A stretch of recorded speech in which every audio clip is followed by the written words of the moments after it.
刚穿越成3岁半的小屁孩，就被迫绑定龙国气运参加规则怪谈。当龙国民众以为这次要完蛋时，没想到你却在规则怪谈世界嘎嘎乱杀，只因你获得了3S 级天赋。你只是个孩子。效果1，你只是个孩子，你有什么错？无视规则和诡异污染。效果2，规则怪谈之中每生存1个小时，力量永久+1。效果3，只要在副本内违反1半以上规则，通关后可抽取1次幸运大转盘，获得特殊能力或道具。效果4，额外赠送 S 级技能神之眼。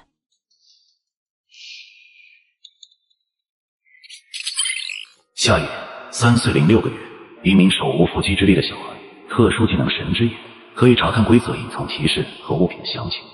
我知道我身高不足1米，有必要一直重复吗？在夏野吐槽的时候，龙国观众们在看清了夏野的情况之后，纷纷哀嚎不止。什么鬼？老天不会在玩我们吧？为什么选择一个孩子参加怪谈？鬼儿子规则怪谈，要往我龙国治所，没必要这么侮辱人吧？龙国的领导人围坐在一个办公室内，所有人的表情都相当凝重。领导，您看，我们要不直接准备应对下一次诡异降临吧？夏野只是个普通的孩子，基本上是不可能通关的。为首的领导人听到手下的汇报，满脸无奈。好吧，下去准备吧，也难为这个夏野了，小小年纪就要承受他不该承受的痛。与此同时，龙国的直播间内更是涌来了无数看好戏和嘲讽的别国观众。我看到了什么？龙国的参选者居然是个小屁孩，准备给同胞收尸吧？小栗子，我认你仙人板板。在直播间激情互喷的时候，夏野通过分析天赋和技能之后，对通关规则怪谈多了几分信心。这次规则怪谈一共24个小时，只要能顺利存活下来，力量就能达到可怕的26点，哪怕速度拖后腿了，问题应该也不大。夏野打量了一番四周，发现自己身处一个类似博物馆的地方，身旁还有一个小书包，书包里有一个能够看时间的手表、一些零食、一张地图和一张邀请函。欢迎来到怪谈博物馆，请务必遵守以下规则。规则1，本馆开放时间24小时，参观区域为主馆、藏品馆、休息室和纪念品馆，其他区域谢绝参观。规则2，本馆禁止携带宠物，如果您看到猫狗之类的宠物，请假装没有看到。规则3，保安君身穿黑色警服，胸前别着工牌，如果您看到其他可疑人物，一定要向保安举报。规则4，藏品周围均没有设置防盗措施，但不建议您触碰。规则5，偷盗本馆藏品会被本馆所有保安通缉。规则6，本馆聘请的保洁阿姨脾气暴躁，千万不要打扰她工作，或者在她面前做出不文明行为。规则7，本馆内除了您，还有其他游客，不要与其他游客进行交流。规则8，主馆、藏品馆内禁止饮食，如果要饮食，必须去休息室和纪念品馆。规则9，每次进入纪念品馆内，都必须购买至少1样纪念。规则10，纪念品馆内的售货人员很可靠，如果碰到难以解决的问题，可以向他求助。夏野看过规则后，使用 S 级技能神之眼。随后，刚才那封信上出现了隐藏提示。规则1，其他区域馆长室获取完美通关线索。规则2，本馆禁止携带宠物，但馆长养了一只黑猫。规则8，藏品馆和纪念品馆内不可饮食，如果要饮食，必须去休息室或者主管。没想到除了明面上提到区域，竟然还有馆长室。更没想到的是，馆长室居然还能获取完美通关的线索。那么规则2中提到馆长养了一只黑猫，也就是说找到黑猫就可以找到馆长室了。没想到规则8居然也是个假消息。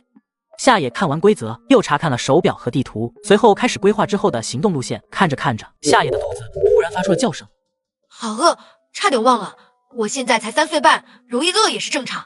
夏野想到自己有一个天赋，要破坏1半以上的规则才能达成，便毫不犹豫一屁股坐地，从背包里取出一包辣条吃了起来。天哪，他在做什么？规则上不是写着主管不能吃东西吗？完了，这个规则怪谈才开始多久啊？我们龙国就要凉了吗？在龙国人民激烈讨论的时候，夏野已经吃完了所有零食，却没有出现众人想象中的诡异污染。自己的天赋需要时间猥琐发育，我还是找个地方先苟起来吧。该说不说，这个小朋友还是聪明的，知道找个安全的地方先躲着。切，如果光躲着就有用，我们龙国之前的参选者也不至于死的那么惨。好了，都别吵了。刚刚泡菜国的参选者不小心触碰到藏品，被规则污染死亡了。夏野的表现已经很好了。无论直播间中如何争吵，夏野还是安全度过了前8个小时。当手表的指针指向8点，夏野的力量也变成了10点。夏野站起身，活动了一下筋骨，准备先去藏品馆看看。既然规则不让碰藏品，那为了达成转大转盘的条件，也必须去摸一摸，说不定还能偷一件藏品。夏野刚走到藏品馆，他就看到里面有一个高大的人类。姓名：气灵诡异，种族诡异。气灵，出现在藏品馆，莫非藏品可以幻化成气灵诡异？诡异真正的恐怖之处在于，他们可以污染参选者，但是夏野不会被诡异污染，所以自然不担心这点。虽说速度上自己弱于对方，但是力量摆在那儿，只要能卸下对方的心防，找到攻击的机会，应该不难取胜。夏野想着，又扫了一眼周围的藏品，神之眼不仅能看到生物的详情，还能看到藏品的详情。夏野扫了一圈，一柄刀具吸引了他的目光。物品名称：雷巨剑，力量3，速度3。这把剑很不错，就它了。于是夏野猫着步子朝那柄猎巨剑挪过去。刚穿越成3岁半的小屁孩，就被迫绑定龙国气运参加规则怪谈。当龙国民众以为这次要完蛋时，没想到你却在规则怪谈世界嘎嘎乱杀，只因你获得了3S 级天赋。你只是个孩子。效果1，你只是个孩子，你有什么错？无视规则和诡异污染。效果2，规则怪谈之中每生存1个小时，力量永久+1。效果3，只要在副本内违反1半以上规则，通关后可抽取1次幸运大转盘，获得特殊能力或道具。效果4，额外赠送 S 级技能神之眼。虽然穿着黑色的警服，但是他的胸前没有别工牌，显然他不是规则中提到的保安，而是所谓的可疑人员。保安哥哥，你是在这里巡逻吗？小屁孩，我才不是这里的保安，这个博物馆的工作人员可都不是什么好人。如果你相信我的话，我可以让你死得痛快些。死得痛快些，还不是死吗？不过对方似乎话里有话，这个博物馆的工作人员都不是什么好人，说明眼前的欺凌诡异和博物馆的属于对立关系。夏野分析着欺凌诡异的话，一边往猎巨剑方向移动。夏野没忘记自己主要目的是拿到猎巨剑。大哥哥为什么这么说呢？夏野一边移动，一边用语言迷惑着欺凌诡异。你知道这个博物馆里的藏品都是怎么来的吗？全都是馆长那个天杀的抢来的。夏野听着欺凌诡异的话，顺手就把猎巨剑拿到手。一瞬间，污染席卷夏野全身，欺凌诡异也终于发现了不对劲。你这小屁孩居然敢偷藏品，太可惜了！本来还想跟你多聊一会儿，没想到你这么快就要扑街了。因为天赋效果的关系，黑色鬼气并没有对夏野造成什么伤害。可惜这一剑刺歪了，不然能一下就能杀死这个诡异。欺凌诡异看着身上的大窟窿，愣了2秒后才反应过来。可恶，那小鬼头竟敢伤我，给我死！等等，我只是个孩子，你和一个孩子生什么气？该死，可恶的熊孩子，我要撕死你！啥情况啊？为什么夏野没有被污染？他是怎么打败诡异的？这个小屁孩怎么这么强？还叫他小屁孩嘞？应该叫野国。消灭欺凌诡异之后，夏野表面风平浪静，内心其实已经波涛汹涌。吓死我了！不过似乎打败诡异也没有那么难吗？藏品馆并不大，这里已经没有其他 NPC 了。夏野打算去别的区域看看，顺便打探一下馆长室或者黑猫的位置。虽然苟到最后就能通关副本拿到国运奖励，但是能完美通关获取15%国运奖励，谁还苟着啊？主馆的面积比藏品馆大2倍。夏野绕了2坤时，终于看到了一个人影。姓名：保安大卫，种族：诡异。小家伙，你身上有藏品的味道。这诡异是属狗的吗？可这么老远都能闻出来。小家伙，让我检查一下你的背包。保安大卫的眼神很冷，仿佛下一秒就要化身为恶灵。完了完了，这个保安看起来比刚刚的诡异还强，野哥还真不一定打得过。淡定，经过之前的事，我对野哥有信心。面对保安大卫，夏野丝毫不虚。好的，保安哥哥。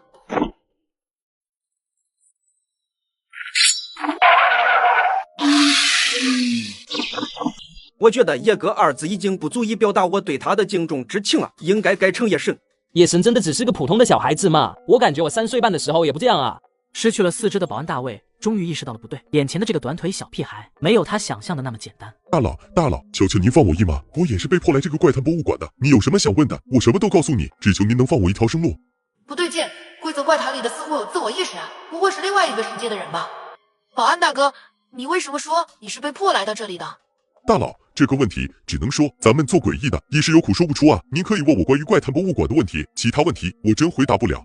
夏野猜测，这可能和规则怪谈的诞生有关。从保安大卫的表现来看，他们不是自愿来到怪谈世界的。那你告诉我，你们的馆长在哪？大佬，您居然知道馆长？夏野一个凌厉的眼神扫过去，保安大卫便不敢多问。馆长在馆长室，但是我也不知道通往馆长室的路。据说馆长养了一只黑猫。保安大卫的回答和夏野之前的猜测一致。那只黑猫在哪里？你知道吗？保安大卫摇摇头，随后又像是想起了什么。纪念品馆内有卖猫咪爱吃的猫粮，说不定那里的售货人员知道些什么。夏野得到了想要的答案，便站起了身，准备去纪念品馆。呵，到底是小屁孩还是太单纯了？纪念品馆的那家伙可不是什么好说话的角色，如果他去了纪念品馆，付不出钱来，保安大卫正想着，前方的夏野突然像是想起了什么，只见他转过身，一剑灭了大卫。别以为我不知道，你也不是什么好东西，我可不会轻易放过你们。吓死我了！我还以为是年纪小，心地善良，就这么把诡异放生了呢。刚刚看那诡异的表情，他的话也不一定可信。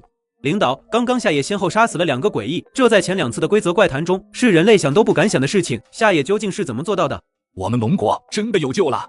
赶紧将孤儿院封锁，等夏野回来的时候，我们一定要确保他的安全。夏野路过休息室，就看到了一位老奶奶坐在休息室里。姓名崔美丽，种族人类。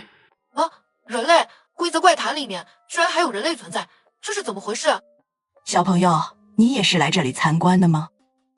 你刚穿越成3岁半的小屁孩，就被迫绑定龙国气运参加规则怪谈。当龙国民众以为这次要完蛋时，没想到你却在规则怪谈世界嘎嘎乱杀，只因你获得了3S 级天赋。你只是个孩子，你有什么错？天赋效果不仅无视规则和诡异污染，还附带了3个开挂的技能。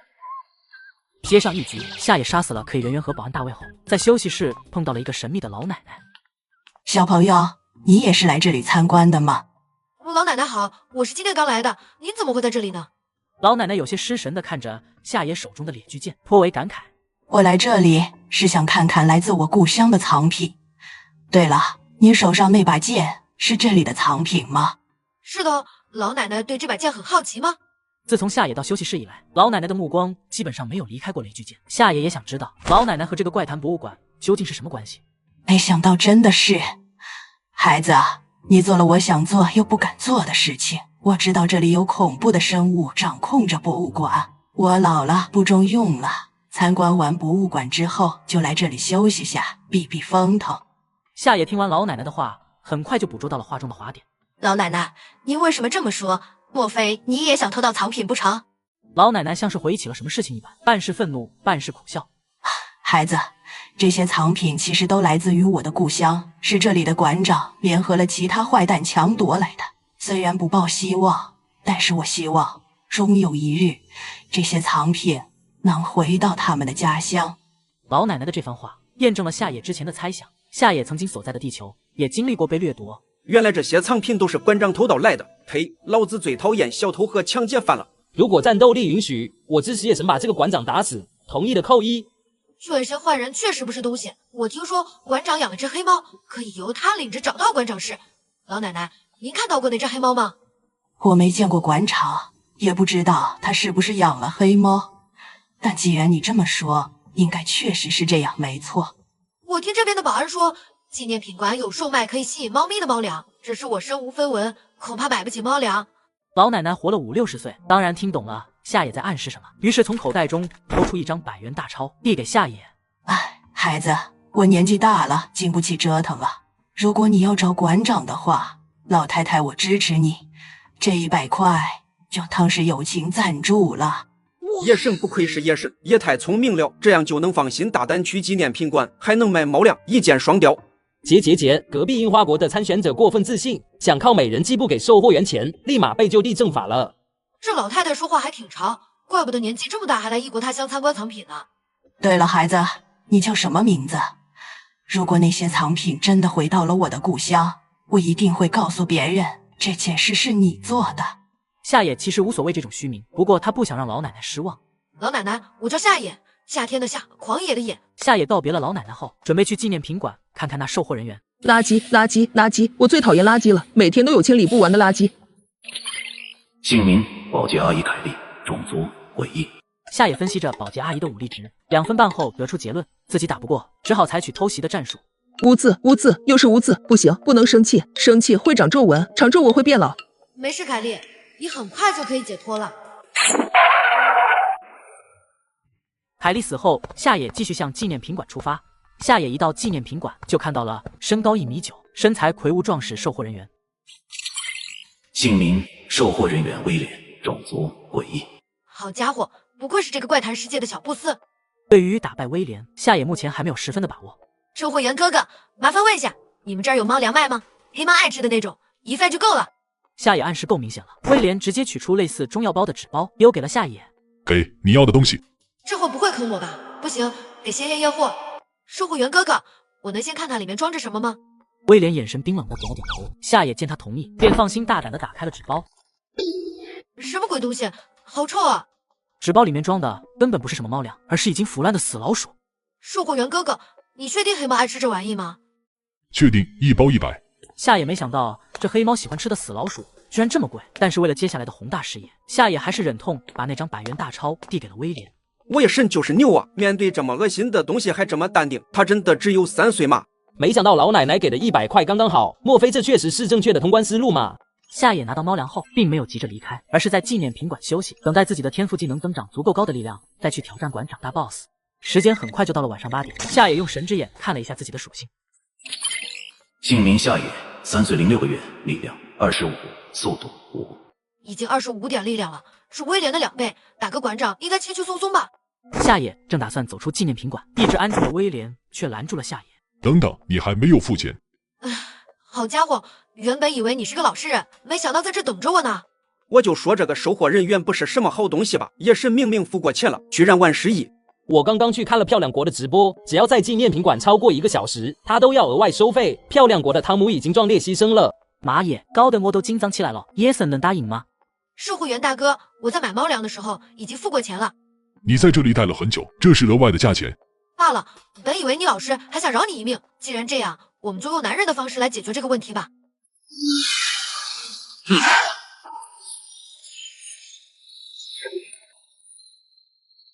终于干掉了。等等，既然售货人员已经死了，那是不是说明我可以零元购了？夏野看了一圈货品架，没什么特别的，都是些没属性的物品。好不容易有了零元购的机会，难不成要空手而归了吗？等等，威廉是不是从柜台后边拿出死老鼠的？货架上既然没有好东西，柜台后边说不是有的？于是夏野走到了柜台里面，打开抽屉，只见里面躺着一枚纯银色的金属戒指。物品名称：银魄之环，力量+5，速度+5。这属性的提升比雷击剑还牛。现在力量30点，若是再加上4点，那打赢馆长绝对没有问题。夏野休息好就准备出发找 BOSS 馆长了。夏野一到主馆就发现事情不简单，只见他的面前站了3个人高马大的保安。你刚穿越成3岁半的小屁孩，就被迫绑定龙国气运参加规则怪谈。当龙国民众以为这次要完蛋时，没想到你却在规则怪谈世界嘎嘎乱杀，只因你获得了3S 级天赋。你只是个孩子，你有什么错？天赋效果不仅无视规则和诡异污染，还附带了3个开挂的技能。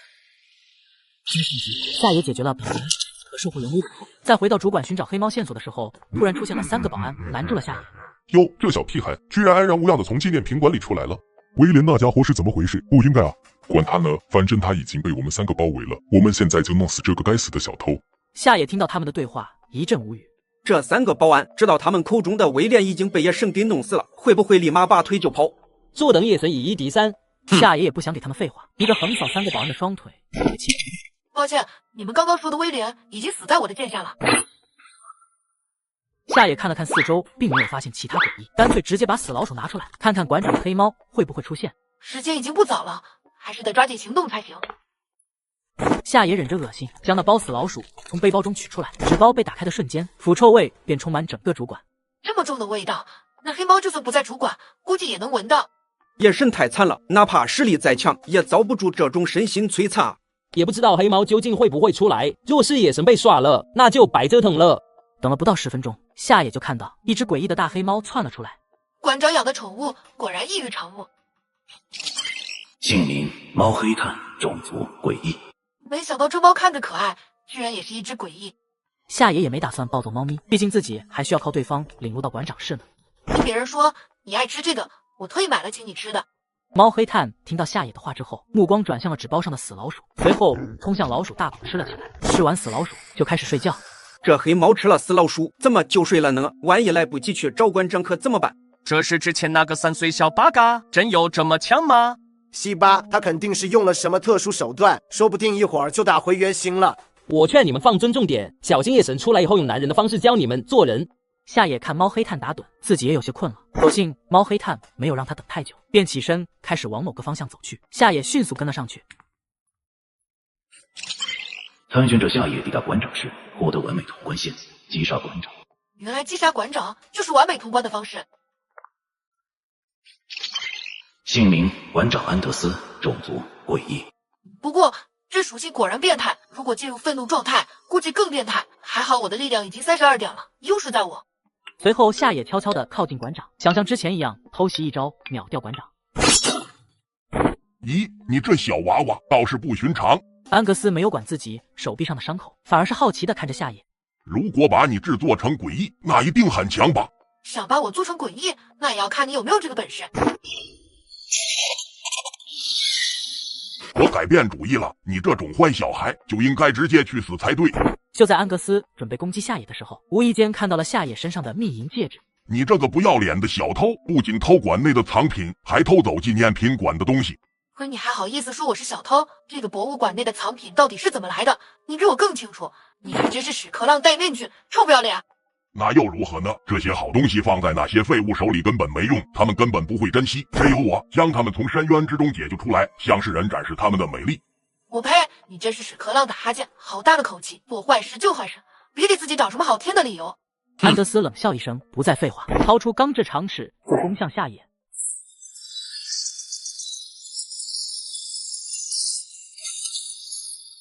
这不可能！你才几岁，怎么可能比我强？难道你不是人类？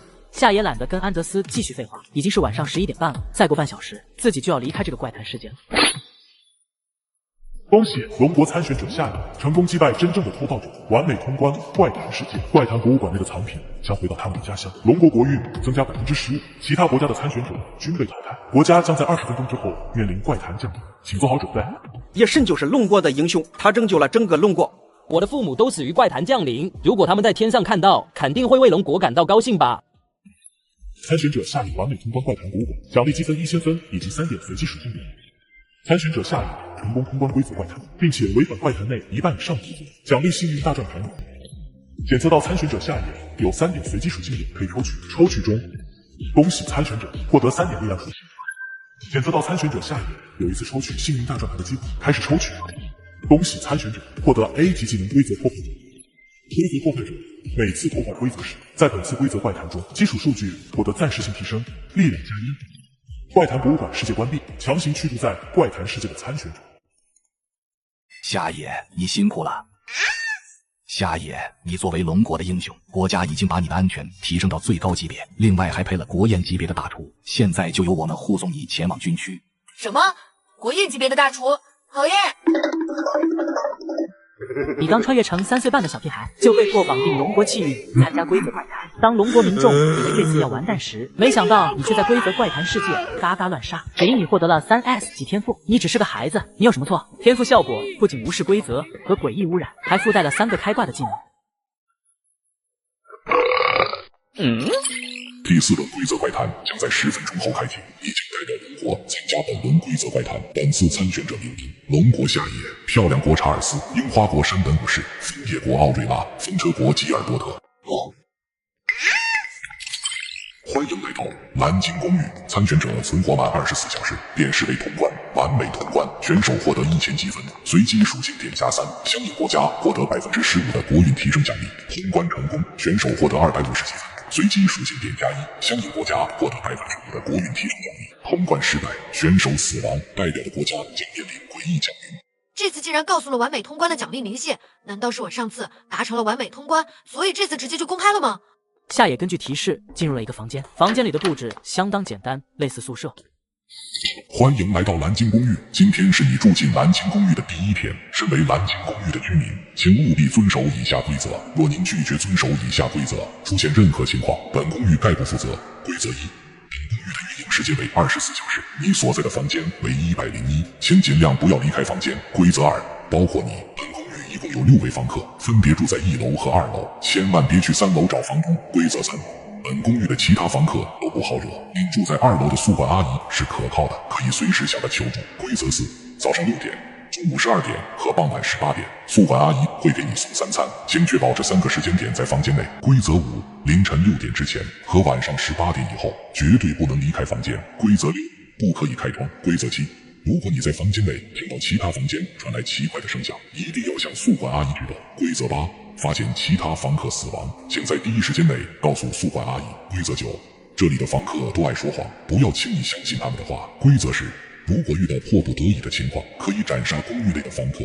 夏野看完规则发动人头以后，隐藏规则内容显示在信封上。规则4：不要吃宿管阿姨送来的食物。规则9：可以相信房客的话。规则10，想要完美通关，不得主动斩杀房客。怪不得规则10看着不对劲呢，原来是为了防止参选者完美通关。算了，先不想这么过了。凌晨0点10分，门禁时间，夏野违反规则，打开窗户。本以为窗外会是生活化场景，不曾想外面却是白茫茫的一片，同时还有诡异的黑雾往房间里钻。我理个洞，这要是其他参选者，估计要当场被污染嗝屁了吧？参选者夏野违反规则1，规则5，力量属性暂时交2。埃及天赋规则破坏者果然牛掰，既然打破规则就能增加属性，那还在房间干嘛？叶圣不愧是叶圣，一上来就违反了3条规则。叶神这是准备去哪啊？找其他房客吗？隐藏规则说可以相信房客说的话，那就说明在房客口中能找到有用的线索。1楼除了我住的101以外，还有102和103两个房间，那就先从102开始吧。夏野走到102房间门口，敲了3分钟，没人开门，则转头看向隔壁的103。与102不同的是，敲了大概半分钟，103房门从内被打开了。姓名：妮娜，种族：诡异。这属性，看来这个世界的难度应该不高。你是谁？为什么要敲我的房门？你还是先进来说吧，如果被宿管阿姨听到就不好了。参选者夏野违反规则3，规则9，力量属性暂时加2。没想到只要和其他房客交流，也属于违反规则。夏野乖巧地跟着妮娜走进了103房间，顺便打量了一番房内的布置。房内的情况基本跟101房间一模一样。姐姐，我叫夏野，我一个人害怕睡不着觉，所以想看看你们睡了没。夏野弟弟你好，我叫妮娜。我刚来这里的时候，晚上也害怕的睡不着觉，不过现在已经好多了。这里的宿管阿姨看着很凶，不过她每天都会给我们准备很多好吃的。夏野听完妮娜的话，立刻就捕捉到了有用的信息。这样吗？妮娜姐姐来这里几天了？刚刚已经过0点了，所以今天应该是我来这的第3天。3天吗？那和自己的情况并不一样。那姐姐为什么会来这里呢？妮娜听到这个问题，流露出黯然失落的表情。我的父母离世，最疼我的奶奶也走了，我每天都沉浸在失落难过中。听人说这里有能拯救我的东西，就来了。这2天没出过房间，却真的感觉好多了。夏野闻言微微皱眉，总感觉脑海中捕捉到了什么，却还是没能理清思路。对了，妮娜姐姐，你知道隔壁102住的是什么人吗？我刚刚敲了好久门，都没有人开门耶。我知道102住的是一个年纪跟我差不多大的男孩子，比我来这更早。不过他比我还要沉闷，我跟他说话也总是爱答不理的。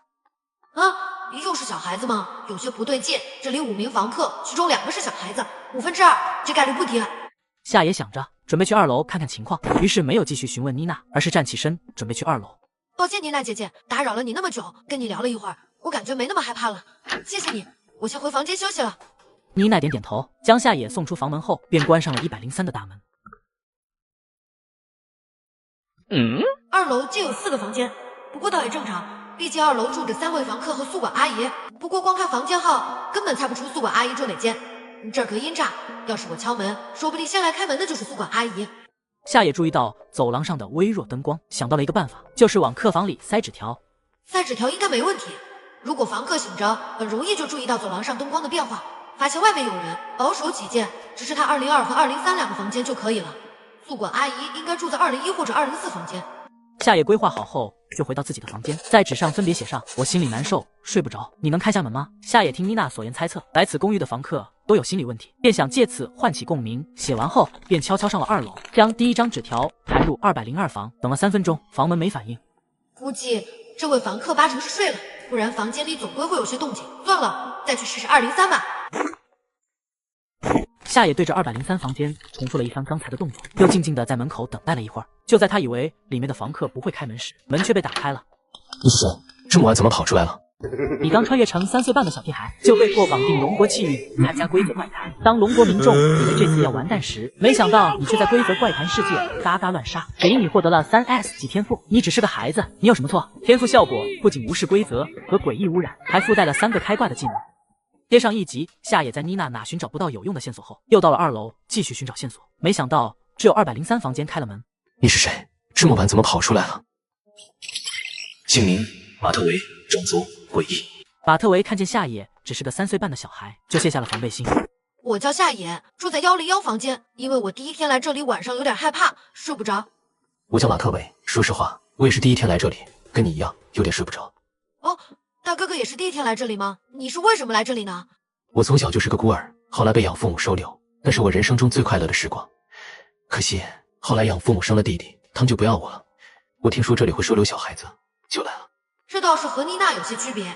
妮娜和马特维都经历过一些不好的事情，但是马特维不会像妮娜一样对这里有一定的归属感。说实话，没必要让咱们一人住一间房，几个人凑一块，既不孤单，还省房间。听说这房客都不出门，多没劲啊！对了，夏野，你住101，大半夜跑2楼来，不害怕呀？我打小就不爱闷屋里，虽说有点怕，可102、103的哥哥姐姐都不理我，没办法，只能上2楼了。还好，马特维哥哥，你没睡。笑死，叶神说的跟真的一样。为啥我觉得这个世界的诡异并不可怕呢？都是些小孩子。据说泡菜国的参选者出门不小心被巡逻的宿管阿姨撞到了，死得很惨啊。马特维生性单纯，没多想就信了夏野的话，两人又闲聊了一阵。夏野便向马特维告别，就回了101房间。已经凌晨4点了，还有2个小时，宿管阿姨就要来送饭了。可隐藏规则说不让吃宿管阿姨送来的东西，这可怎么办？不可能24小时不吃饭吧？姓名：宿管阿姨安娜，种族：诡异，属性值并不高，不过想要完美通关，还是先不要动手吧。宿管阿姨，我想问一下，如果有事情想找你，是去哪个房间呢？我住在204，平时没什么事，就不要找我了。好的，宿管阿姨，那我能去找其他哥哥姐姐聊天吗？安娜听到夏野的话，突然激动起来。小屁孩，我劝你先管好你自己吧。你们这些孩子，个个都是谎话精，就算你去找他们聊天，也聊不出个什么花来。安娜这话只是在重述规则上面的内容。既然这样，我就让你们知道什么叫100斤的体重就是9斤反骨。夏野打开安娜送来的一次性饭盒，随后发动神之眼，下一刻就看到了这些食物的详细信息。安娜煮的白米饭口感稍硬，但是能吃。红烧肉是安娜擅长的菜肴之一，很好吃，但是里面加入了不可言说的东西。安娜煮的西兰花没有任何调味，勉强能吃。房东准备的鲜艳糖果让人吃了还想吃，里面加入了不可言说的东西。神之眼果然牛掰，这样我就知道那些食物能吃了。不过安娜和房东故意在红烧肉和糖果里加料，是笃定房客们一定会吃的。还有描述里说让人吃了还想吃，莫非是某种致瘾的食物？夏野将白米饭和西兰花吃完以后，将红烧肉和彩虹糖果藏到了书桌里。估计安娜中午来送饭的时候还要回收饭盒，还是将红烧肉和彩虹糖果藏起来吧。叶神现在在长身体，应该多吃肉啊。难道菜里被加料了？我看到好多参选者根本没打算吃饭。夏野收拾完残局，准备去见见别的房客。这个点，他们应该都起床了吧？夏野先敲响了隔壁102的房门。与晚上不同的是，白天门很快就被打开了。开门的是一个12、13岁的男孩子，不过面色苍白，眼底发青，精神萎靡。姓名：安东，种族：诡异。奇怪，他明明看着和妮娜同龄，但是力量属性居然比妮娜一个女孩子还弱。安东见夏野，微微抬眼，似乎在询问他有什么事。这位哥哥，你好，我叫夏野，听说哥哥来这里很久了，今天是我第一天来公寓，想来问问你，公寓里有什么注意事项吗？哦，先进来吧。对了，哥哥，我还不知道你叫什么名字，来这里多久了？安东的声音很轻，语速也很慢，似乎说话对他来说是很吃力的事情。我叫安东，来公寓5天了。妮娜说过，安东性格沉默内敛，看这情况，总感觉有点怪怪的。夏野注意到桌子上的残羹剩饭，盘内只剩下米饭和西兰花，显然安东把有问题的红烧肉和糖果都吃了。对了，安东哥哥，你是为什么来这个公寓的呢？不知道，我好像有点记不清了。肯定是因为难过的事吧。不过我现在已经好多了。这句话妮娜也说过，不过妮娜还记得自己来这里的原因，但是安东却不记得。夏野看来他的情况并不容乐观，再结合神之眼提示的内容，食物里加了不可言说的东西，夏野总觉得有很大一部分问题出在宿管阿姨送来的食物上。安东哥哥，你每天都会把肉和糖果吃完吗？肉和糖果都很好吃，可惜太少了，吃不够。安东的表情明显不是正常小朋友该有的样子，哪怕小孩子再喜欢一样东西，也是带着天真的向往，而不是这种有点变态饥渴的表情。经过对话，夏野心里已经有了一个猜测，只要再采访1到2个房客，就基本上能确定这个怪谈世界的主线核心了。夏野道别了安东，准备去2楼打探情况。到了2楼，夏野先敲响了201的房门。你是谁？你刚穿越成3岁半的小屁孩，就被迫绑定龙国气运，参加规则怪谈。当龙国民众以为这次要完蛋时，没想到你却在规则怪谈世界嘎嘎乱杀，只因你获得了3S 级天赋。你只是个孩子，你有什么错？天赋效果不仅无视规则和诡异污染，还附带了3个开挂的技能。接上集，夏野得知宿管阿姨给的盒饭有问题后，就想在房客身上寻找饭盒究竟有什么问题，直到看到安东和丽娜夏野，才大概知道什么问题。你是谁？姓名丽娜，种族诡异。看丽娜的状态和属性值，夏野基本可以确定，她来这个公寓应该超过4天了。姐姐好，我叫夏野，是楼下101的房客。我一个人太无聊，所以就想着找其他人聊聊天。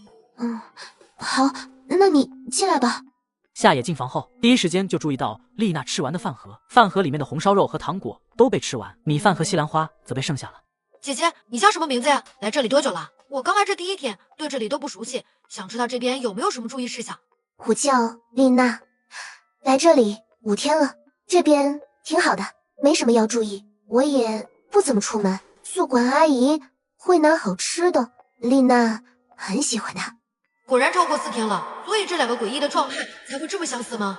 这个丽娜和刚刚的安东给我的感觉好诡异啊，总感觉这个怪谈世界没那么简单。这次的规则怪谈好像是以脑力为主，有点担心野神。对了，丽娜姐姐，你还记得你为什么会来这个公寓吗？丽娜闻言一愣，接着像是有些头疼的样子，捂住脑袋皱眉。我想不起来了，头疼，一想就头疼。丽娜姐姐，你实在想不起来就别想了，好好休息吧。夏野突然想起自己从来没问过 NPC 关于房东的问题，于是准备再问丽娜试试。丽娜姐姐，你见过这里的房东吗？没有，我从来这里第1天几乎没有出过门，更没有上过3楼。好的，丽娜姐姐打扰了，跟你聊完我感觉安心多了。时间不早，那我就先离开了。丽娜将夏野送出了房门，便将201的房门给关上了。接下来就只剩下202房间没去了。夏野敲了202房间的敲门，等了好一会儿，对方才将门打开。姓名维克多，种族诡异。你是谁？哥哥好，我是101房间的夏野，今天是我来这儿的第1天，所以跑过来跟其他哥哥姐姐问声好。原来是这样。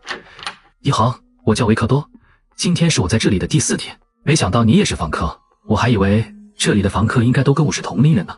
夏野刚进房间就看到了桌子上的饭盒，比较奇怪的是，红烧肉被完好无损的剩下了，反而是米饭、西兰花还有糖果被吃完了。哥哥，宿管阿姨做的红烧肉很好吃，你怎么不吃呢？维克多听到夏野的疑惑，有些不好意思的挠了挠头。其实我是素食主义者来着，我们全家都不吃肉的，虽然只吃蔬菜很单调，不过这里的糖果味道很好，比我之前吃过的所有糖果都要好吃。怪不得维克多住这4天，精神比103的妮娜好，估计他每天剩了肉，所以食物里面的成分对他的影响不如其他人大。对了，哥哥，你平时出房门吗？见过这里的房东吗？房东我没见过，但前2天偷跑出去时，见他从3楼下来，我有点怕，只记得他腿长脚大，声音低沉，嘴里好像说着日记，没听清具体内容。夏野没想到维克多还真见过房东，原本只是随口问一嘴，并不抱期望的。虽然内容不多，不过也提供了不少有用的信息。哥哥，太谢谢你了，没想到你居然知道这么多，太厉害了。夏野弟弟，以后在这蓝鲸公寓就由我罩着你了。蓝鲸公寓，蓝鲸游戏。蓝鲸游戏即借社交媒体对青少年进行心理诱导与操控，该游戏控制参与者的手段，起初是罚站、绝食等服从性测试，而后逐步升级为自残乃至自杀行为。不知道这个世界中一次蓝鲸游戏的周期是多长？安东和丽娜，说不定今天就是他们自杀的日子。谢谢哥哥，我突然想起来还有些急事，下次再来找你聊天好吗？维克多虽然不解夏野为什么突然这么着急，不过还是将夏野送出了房门。我刚从201房间出来不久，丽娜应该不会那么快就出事吧？夏野敲了好一会儿房门，门还是没有打开，看来只能暴力解决了。夏野进了房间内，却没看到丽娜的身影。只见窗户是虚掩着的，走到窗户旁边，朝下方看去。你刚穿越成3岁半的小屁孩，就被迫绑定龙国气运，参加规则怪谈。当龙国民众以为这次要完蛋时，没想到你却在规则怪谈世界嘎嘎乱杀，只因你获得了3S 级天赋。你只是个孩子，你有什么错？天赋效果不仅无视规则和诡异污染，还附带了3个开挂的技能。没想到丽娜居然这么快就自杀了，那楼下的安东会不会也？参选者夏野违反规则，力量加1。夏野跑到楼下敲响102房门，过了很久都没有任何回应，便砸门而入。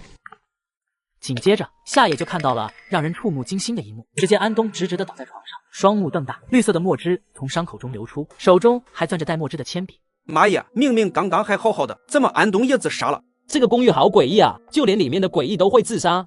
夏野皱着眉头看了一圈安东的房间，没发现任何其他异常，便出了102的房门。是时候探探宿管阿姨的口风了，不知道宿管阿姨知道房客死亡的消息会怎么处理。小屁孩，我希望你是有事才来找我。夏野故意装出一副焦急害怕的样子，随后告诉宿管阿姨刚才的事情。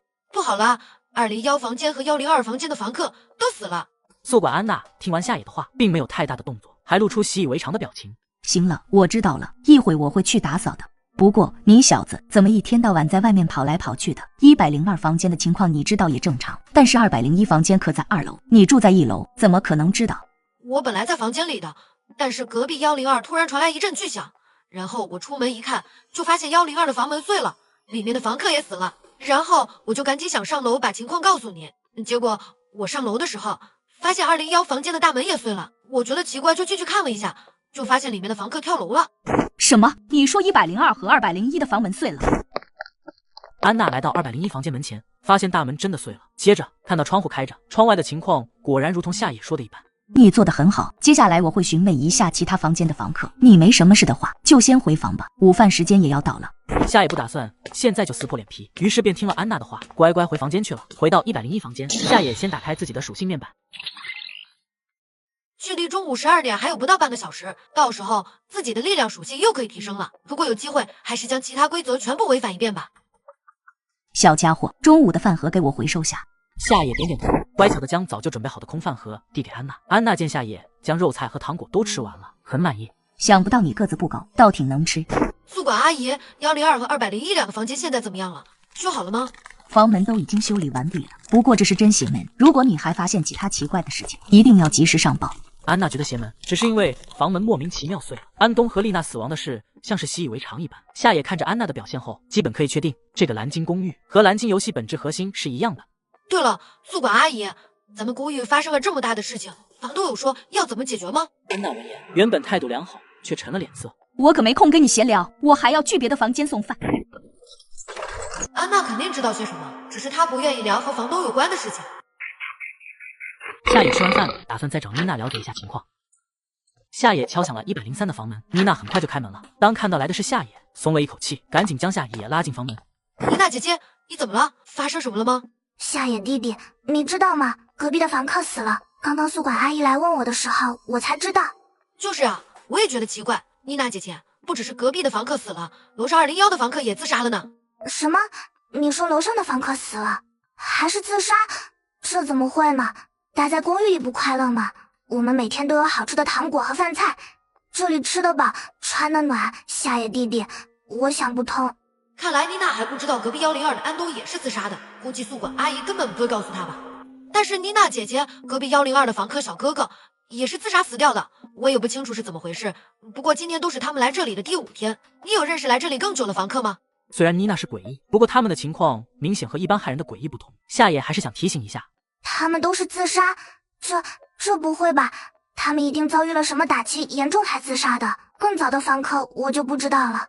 据说蓝鲸公寓已经开放很久了，可能不止我们这一栋建筑吧。既然妮娜这得不到有用的信息，我还是直接从房东身上下手吧。只要蓝鲸公寓不复存在，未来就不会有更多的受害者了。夏野和妮娜又随意唠了一会儿，便离开了103房间。也是明明知道这些事物有问题，为什么不提醒妮娜小姐姐？就是啊，没想到野神年纪不大，心肠却挺硬的，见死不救。建议把这血圣母连夜打包送到怪谈世界去。夏野从103房间出来以后，便走楼梯上了2楼。当走到通往3楼的楼梯时候，夏野停了下来。与其在1楼、2楼浪费时间，不如直接上3楼看看。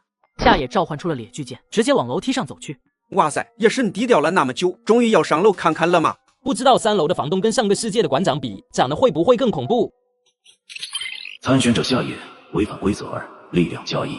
夏野来到了3楼，发现3楼居然没有门，上楼就是一个卧室一样的房间。透过窗户外的白光，夏野看到书桌上有本散发着黑气的笔记。你刚穿越成3岁半的小屁孩，就被迫绑定龙国气运参加规则怪谈。当龙国民众以为这次要完蛋时，没想到你却在规则怪谈世界嘎嘎乱杀，只因你获得了3S 级天赋。你只是个孩子，你有什么错？天赋效果不仅无视规则和诡异污染，还附带了3个开挂的技能。接上集，夏野告别妮娜后上了3楼，本以为房东会在房间，没想到房东不在。就在夏野准备离开时，一本日记吸引了他的目光。2233年10月3日，加了料的7彩糖果效果绝佳，预计收网时间能够提前3天。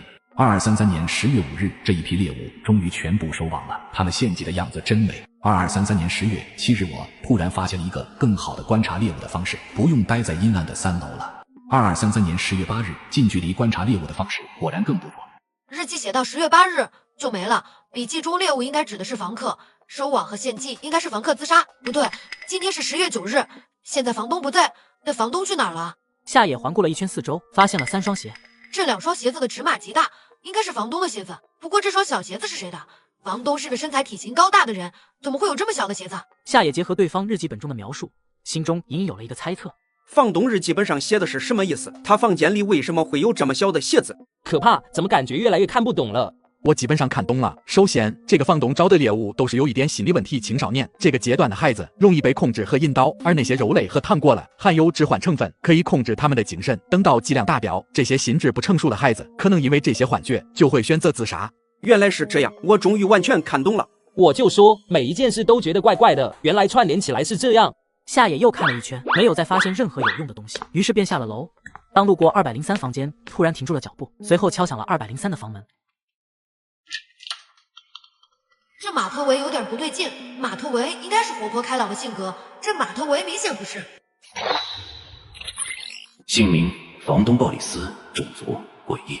原来这家伙不是马特维，居然是房东。那真正的马特维呢？已经被鲍里斯给处理掉了吗？近距离观察猎物的方式就是伪装成猎物吗？鲍里斯看待夏野的眼神充满了打量，目光沉沉。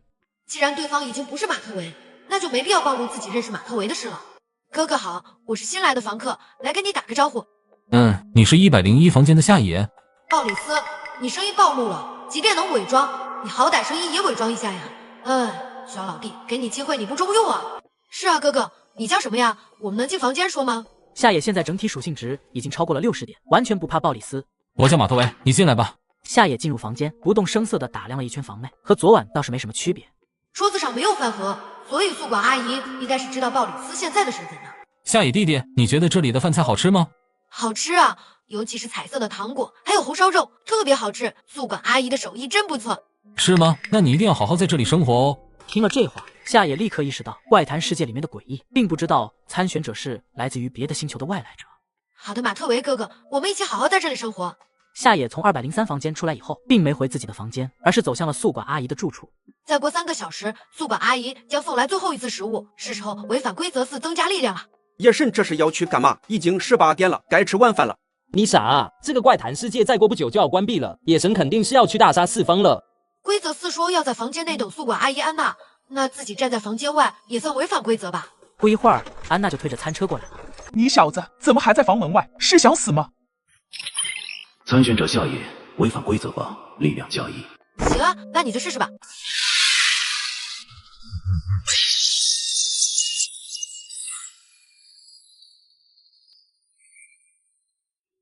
你刚穿越成3岁半的小屁孩，就被迫绑定龙国气运参加规则怪谈。当龙国民众以为这次要完蛋时，没想到你却在规则怪谈世界嘎嘎乱杀，只因你获得了3S 级天赋。你只是个孩子，你有什么错？天赋效果不仅无视规则和诡异污染，还附带了3个开挂的技能。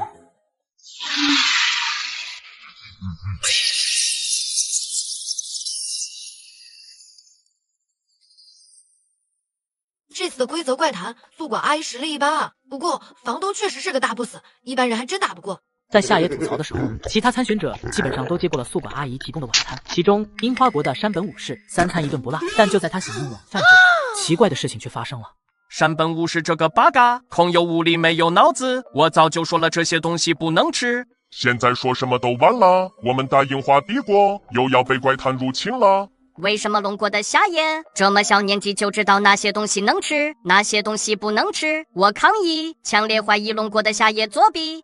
夏野弟弟，你对宿管阿姨做了什么？因为宿管阿姨想要杀了我，所以我就杀回去了。你真的杀了他？完了，你一定会被房东报复的。听说这个公寓的房东很不好惹，夏野弟弟，你怎么能做这种傻事啊？夏野见妮娜没有进入愤怒状态攻击自己，而是担心自己的安危，也松了一口气。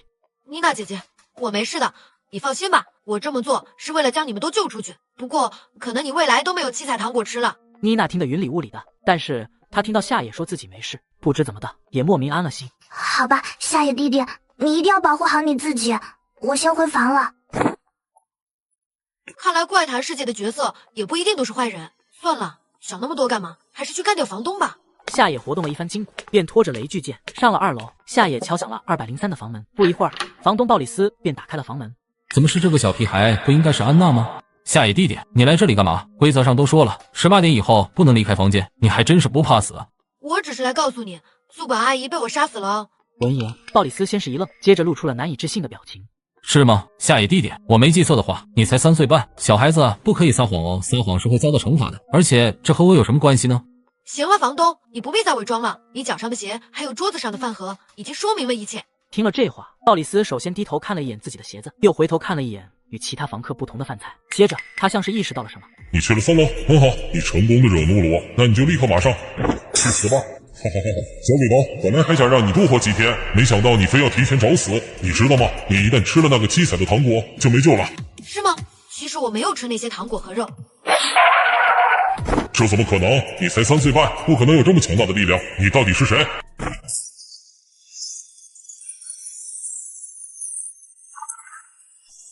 这不可能！你是个人类幼崽，为什么有这么大的力量？你到底是不是人？夏野迈着步子走到了鲍里斯身边，根本懒得回他，直接就将猎巨剑插在了鲍里斯的心脏部位。太子如话多，知道吗？龙国参选者夏野成功击败蓝鲸游戏的富豪者，完美通关怪谈世界蓝鲸公寓。龙国获得15%的国运提升能力，其他国家的参选者全被淘汰。相关国家将在30分钟之后面临怪谈锁定，请做好准备。夏野弟弟，是你救了我们吗？是的，妮娜，你现在自由了。夏野弟弟，谢谢你，我会把你做的好事告诉我认识的所有人。这是送给你的礼物，希望你不要嫌弃它。妮娜姐姐，谢谢你。原来诡异直接消散，并不等于死亡。诡异离开怪谈世界以后，是不是也有专属于他们生活的世界呢？明明是个3岁半的小朋友，却被迫绑定龙国气运参加规则怪谈。这里不仅有可怕恐怖，还有炫酷的外星人。龙国民众都以为这次要完蛋时，没想到你却在规则怪谈世界。只因你获得了3S 级天赋，你只是个孩子。规则只有一个，我就是规则。第5轮规则怪谈将在10分钟后开启，你将代表龙国参加本轮规则怪谈。龙国参选者夏野由于情况特殊，将被指派到特殊副本，其余参选者所进入的规则怪谈不变。龙国夏野绝望大逃杀，漂亮国查尔斯骇客世界，樱花国小奈查查子骇客世界。我去，规则怪谈什么意思啊？针对我们野神？凭什么就我们野神搞特殊？规则怪谈是不是玩不起？哈哈哈哈！夏野小八嘎这次估计是踢到铁板了，看他还怎么狂妄！欢迎来到绝望大逃杀，参选者活满24小时便视为通关，相应国家获得国运提升奖励。通关失败，选手死亡，代表的国家将面临诡异奖励。夏野观察了一下周围的环境，自己身处在一条小巷子里，身上除了一张纸条，啥也没有。欢迎来到绝望大逃杀，今天是进入诡异世界观光的第1天，身为诡异世界的游客，请务必遵守以下规则。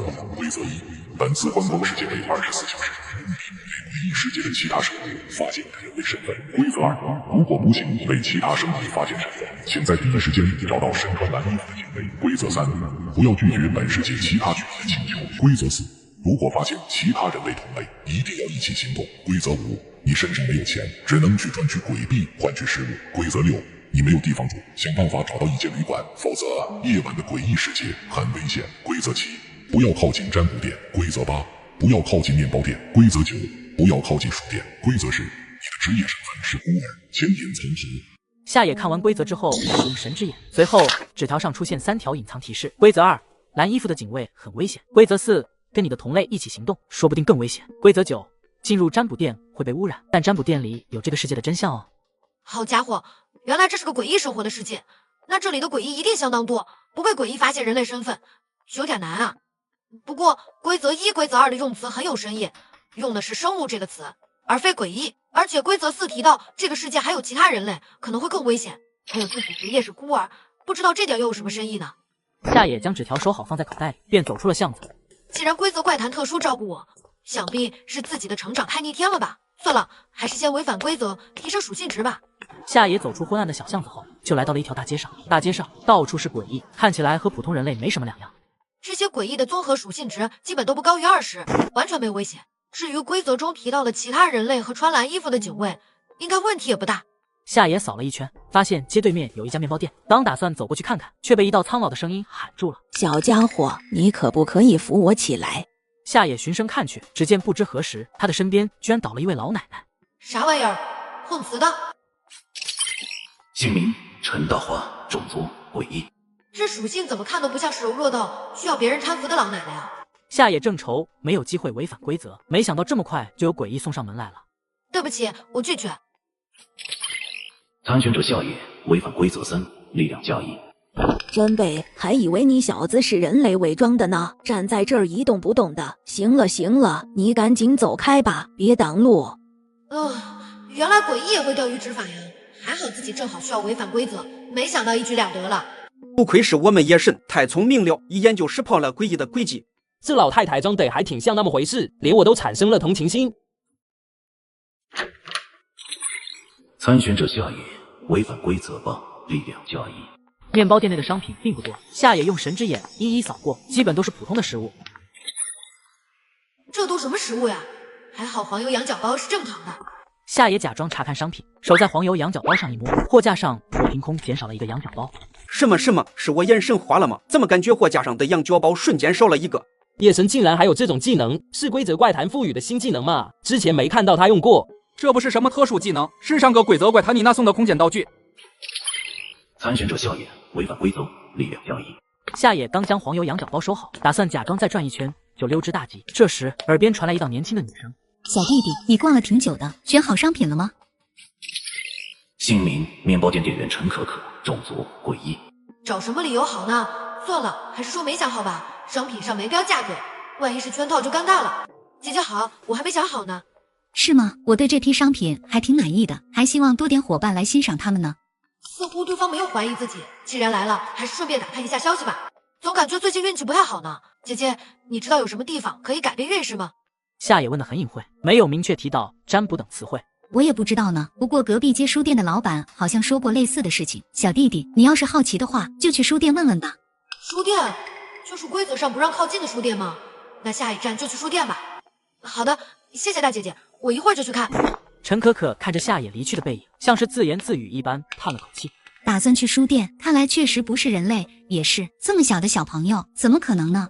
夏野走出面包店以后，就去了陈可可说的隔壁街书店。参选者夏野违反规则9，力量+1。夏野转了一圈，没有收获，便将目光放在了书店老板身上。姓名书店老板罗塞东，种族诡异。老板你好，我听一个姐姐说你知道改变运势的办法，请问您可以分享一下吗？你是问占卜店吧？那里距离这边稍微有点距离，在城镇的最南边。夏野虽然想问他现在所处的位置，但是很明显，这样的问题会暴露他不是这里的居民意识。谢谢老板。夏野从书店走出来以后，就打算直接前往城南的占卜店。还是快点去占卜店吧，这样才能了解这个世界的真相。夏野走了2条街，注意到有一位年轻男性站在街边悄悄打探众人。姓名洛奇，种族红星人。红星人类，这是给我干哪去啊？迷失了3岁半的小弟却被迫绑定龙国气运参加规则怪谈。这里不仅有可怕诡异，还有炫酷的外形。龙国民众都以为这次要完蛋时，没想到你却在规则怪谈世界，只因你获得了3S 级天赋，你只是个孩子。规则只有一个，我就是规则。接上一集，夏野被诡异针对，被迫参加了独立副本。副本中，通过面包店店员得知占卜店里有这个世界的真相。夏野觉得要去一探究竟，没想到半路遇到了外星人。姓名洛奇，种族红星人类。红星人类，这个怪谈世界的其他人类是指外星人吗？不行，我得弄清楚他们的规则和任务才行。万一是敌人，我好有个防备。夏野回想起规则3，不要拒绝本世界其他居民的请求，就顿时心生一计。怪大哥哥，我想吃面包，你能给我买个面包吃吗？规则8不能靠近面包店。规则5参选者身上没有鬼币，夏野的要求可以同时试探出3条规则。我刚到这个世界，还不确定哪些规则是真，还是小心点比较好。这位小弟弟，可以的，不过哥哥现在没有足够的钱，能不能晚点再给你买呢？还有，一定要是面包吗？棒棒糖可以吗？这个小屁孩居然也是参选者，不会吧？他看着才3、4岁左右吧？莫奇大神啊，这次的规则是要扫除其他绯红星的人类才算胜利，你眼前就有一个。看样子这3条规则也在对方的规则怪谈里。隐藏提示说，跟你的同类一起行动，说不定更危险。那说明其他星球的人类大概率是敌非友。那好吧，我们说好，今天下午2点在这里见面。到时候大哥哥要给我准备好棒棒糖哦，否则我就把我的家里人都喊来通缉你。没想到一上来就被诡异提了要求，不过好在对方是个小孩子。好的，弟弟，我们说定了。参选者夏野违反规则4，力量加1。啊，罗奇大大，你醒醒啊！他是人类，不是诡异，他骗了你。希望大佬们尽快解决小屁孩啊！我不想再经历怪谈降临了。夏野测试完洛奇后，就准备去城南的占卜店。夏野步行1分时，就走到了座城市的最南边。占卜店外除了诡异的符号，没有任何招牌。参选者夏野违反规则7，力量加1。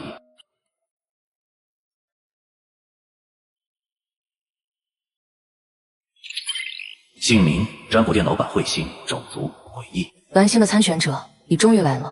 你是这个世界的指引者吗？所以知道我会来。参选者夏野违反规则1、2，力量加2。占卜师可是有预知能力的，你想知道这个世界的真相对吧？请跟我来。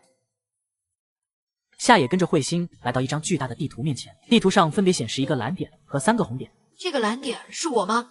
你很聪明，没错，这个蓝点是你，另外3个红点则代表了3个来自红星的人类，你们是敌对关系。如果想要完美通关，就必须将这3个红点全部消灭。我建议你趁早行动，虽然你很强，但这3个人合力对付你一个人，你未必能取胜。夏野很认同彗星的说法，不过还是有件事没想通。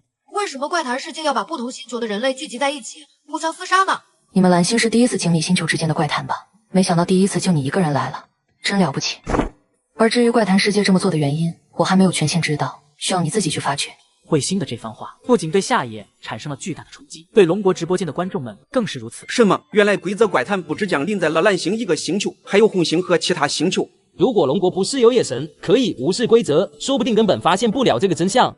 夏野从占卜店出来之后，却没有着急去找洛奇，而是去找地图上距离自己最近的红星人。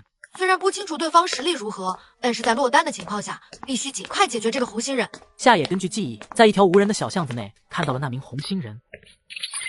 姓名：诺兰，种族：红星人。夏野一出现，诺兰就发现了，只是没想到夏野会是参选者。小朋友，这里很危险哦，赶紧去找你的爸爸妈妈吧。妈耶，这是那个蓝星的小屁孩夏野，诺兰女神，赶紧用你的技能消灭他。这小屁还不是和洛奇大大约好了下午见面吗？怎么又跑那么远？难道是专门来找诺兰女神的？是吗？姐姐，其实我的真实身份是孤儿哦。参选者夏野违反规则时，力量加1。你有真实身份？莫非你是参选者？怎么，很奇怪吗？你们红星人不都是老手了吗？还这么大惊小怪的。没想到规则怪谈还有年纪这么小的参选者，莫非你是天山童姥？你才是天山童姥，你全家都是天山童姥。原来在参选者中还有类似魔法师的职业吗？明明是个3岁半的小屁孩，却被迫绑定龙国气运参加规则怪谈。这里不仅有可怕恐惧，还有炫酷的外星人。龙国民众都以为这次要完蛋时，没想到你却在规则怪谈世界杀爆。只因你获得了3S 级天赋，你只是个孩子。规则只有一个，我就是规则。原来在参选者中还有类似魔法师的职业吗？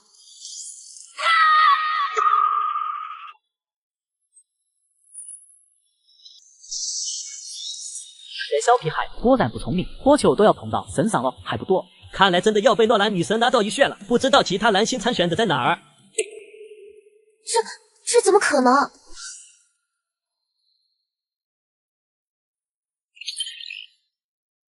诺兰看着探测信息，整个人都愣住了。看来力量值所代表的防御属性不只包括物理防御，还包括魔法防御。喂，我说大姐姐，你还有杀伤力更强的法术吗？什么鬼？这个小龟头居然能硬抗火球术，这是真实存在的吗？我不信，这小屁还不可能是大佬，难道被诺兰女神说对了，他是天山童姥？是有，你要看看吗？诺兰第一次有了退缩的念头，心中已经在谋划怎么开始逃跑了。如果这次能顺利逃脱，一定躲得远远的，不参与两方的斗争。是的，大姐姐，我想看看你能释放出来吗？法力可能是魔法杖带来的效果，我球术应该是诺兰的天赋技能，不知道法杖到了自己手中能不能释放法术。诺兰强装镇定的点了点头，便开始装模作样的吟唱起来。这周动结束，已经是我逃跑的最后的底牌了。什么？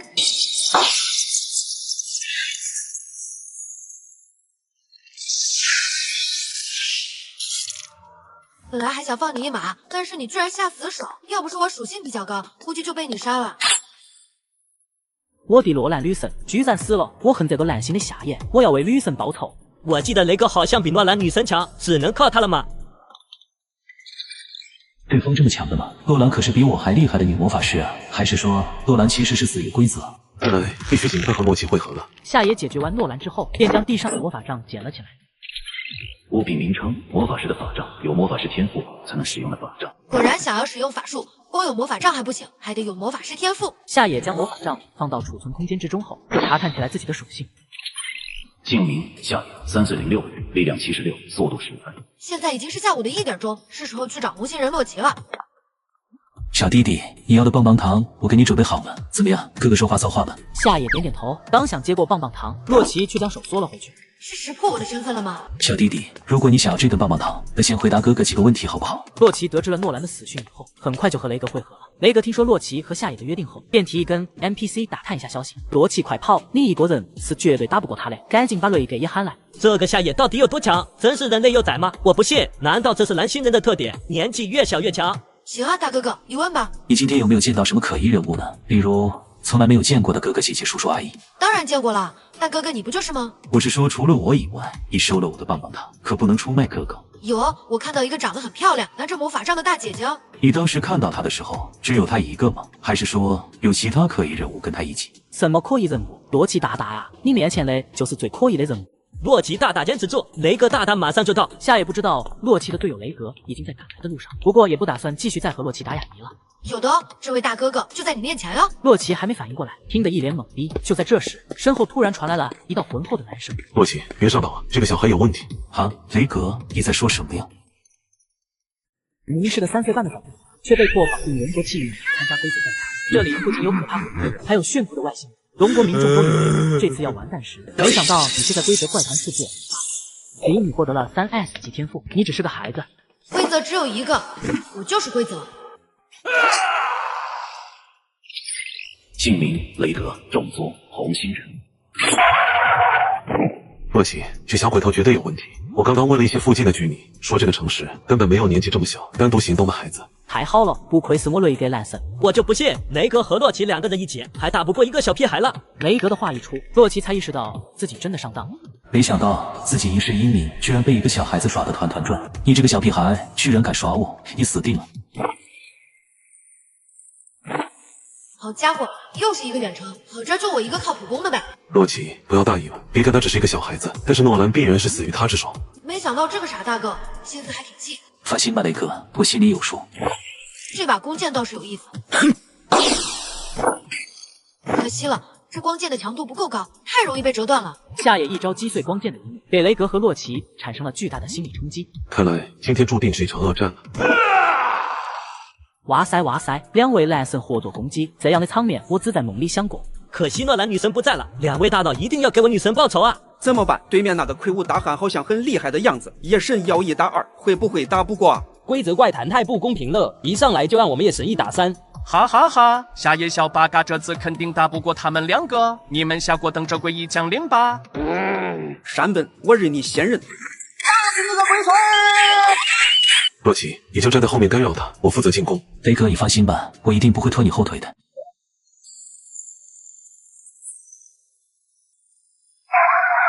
没想到看起来瘦弱的孩子，居然有这么强大的力量，莫非是这柄剑中有着神秘强大的力量？天啦，那个小屁孩怎么这么变态？雷格这么强悍，怎么一招都扛不住？男性人到底是怎样一个种族啊？太变态了吧！那个弓箭手太碍事了，要不还是先解决他吧。夏野估算了一下和洛奇的距离，发现如果将猎巨剑扔出去，刚刚好能打到对方。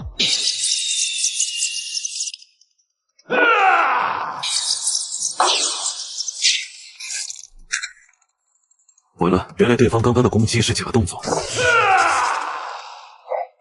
来得好。参选者雷格被其他参选者杀死，已被淘汰。什么鬼？我雷格蓝神就这样被打死了，我不信。洛奇大大，快站起来啊！我不想被诡异降临啊！战士巨锤可以充分发挥出力量属性。我没用力啊，怎么就坏了呀？早知道这样，还不如躲一下算了。大佬，求求您放了我吧！如果您杀掉我，红星就会多一个国家被诡异降临，很惨的。洛奇看下也是小孩子，摸准了对方可能会心软。我一个人的命不值钱，但是红星上的人都是无辜的，我求求您放过他们吧。叶神别信他的鬼话，斩草不除根，春风吹又生。这个男的一看就不像好人，叶神可别被他骗了。夏野毕竟不是真的3岁小孩，自然不相信洛奇的鬼话。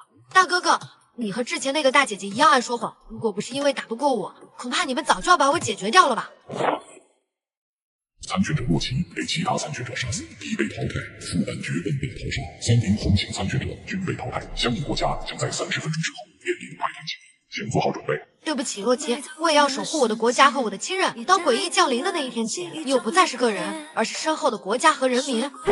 真希望诡异世界早点结束，洛奇，我会带着你那份去寻找这个世界的真相。参选者夏野，规则外谈，随且违反外谈的一半以上规则，奖励心灵大转盘子。检测到参选者夏野对此抽取心灵大转盘的机会，开始抽取。新参选者获得 SSS 级特殊道具复活妖精，复活妖精 SSS 级特殊道具，参选者死亡时自动使用，立即复活。什么？居然有复活道具！我叫夏野，一个3岁半的穿越者。这里是一个规则怪谈的世界，不仅有可怕的诡异，还有更加猛的外星人。还好我学习了开挂的天赋，你只是个孩子。天赋效果不仅免疫诡异和规则，额外附赠神之眼。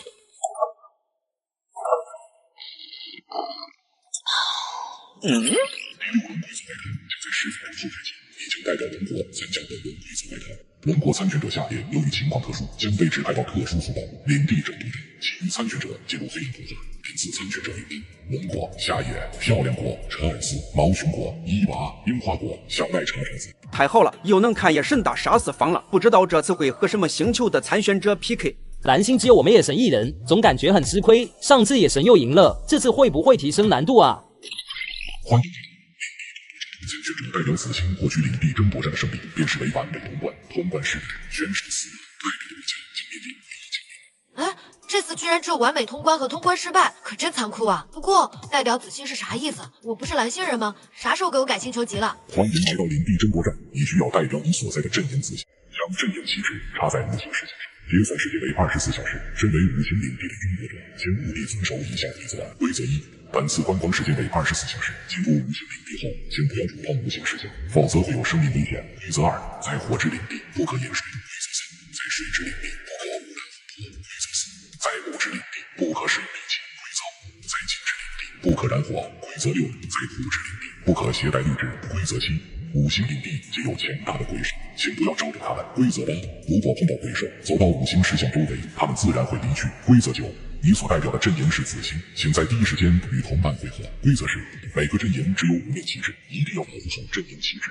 难怪，原来紫星人手不足，所以我被分配到了紫星当替补了。夏野照常开启神之眼，查看隐藏规则。规则1：触碰石像没有生命危险，会得到1层保护罩。每一位参选者仅有1次机会。规则2至6：原理是5行相克，即使做了对领地也没有任何影响，但是参选者会被规则污染。规则10：我方旗帜全部损毁以后，只有将另一阵营的参选者全部杀死，否则时间结束，自动判定为失败。这个规则10怎么总感觉自己的生命掌握在他人的手中？可恶，还好有复活道具。至于第2条是5行相克吗？水克火，在火之领地不能喝水；土克水，在水之领地不能污染水源；金克木，在木之领地不可使用利器；火克金，在金之领地不可燃火；木克土，在土之领地不可携带绿植。这下就通了，第一站就是木之领地，自己新合成的巨剑，正好能违反规则。至于和队友会合什么的，随缘吧，反正紫星的5面旗帜都不在自己身上。夏野已经想过了，最坏的打算就是紫星的旗帜全部被摧毁，自己对付黄星的所有人。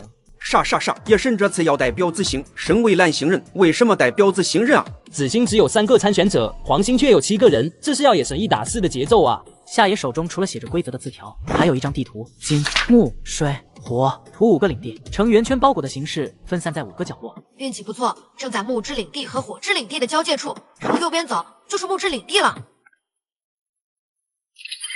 参选者夏野违反规则9，力量+1。这么苛刻的吗？我不就没第一时间去找队友吗？不过也好，喜提力量+1。木之领地在黑夜的衬托下显得格外的漆黑。夏野想到规则4后，便一剑指向眼前的大树。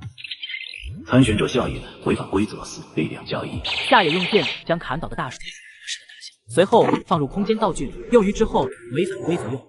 还好道具栏对物品的体积没有限制，否则还真放不进去。我叫夏野，一个3岁半的穿越者。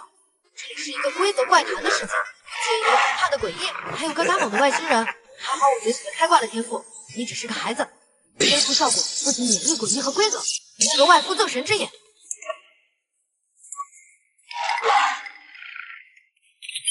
姓名：鬼狼，种族：鬼兽。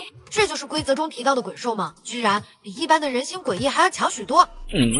参选者夏野违反规则7，力量+1。好家伙，这可真不是我主动招惹的，这锅我可不背。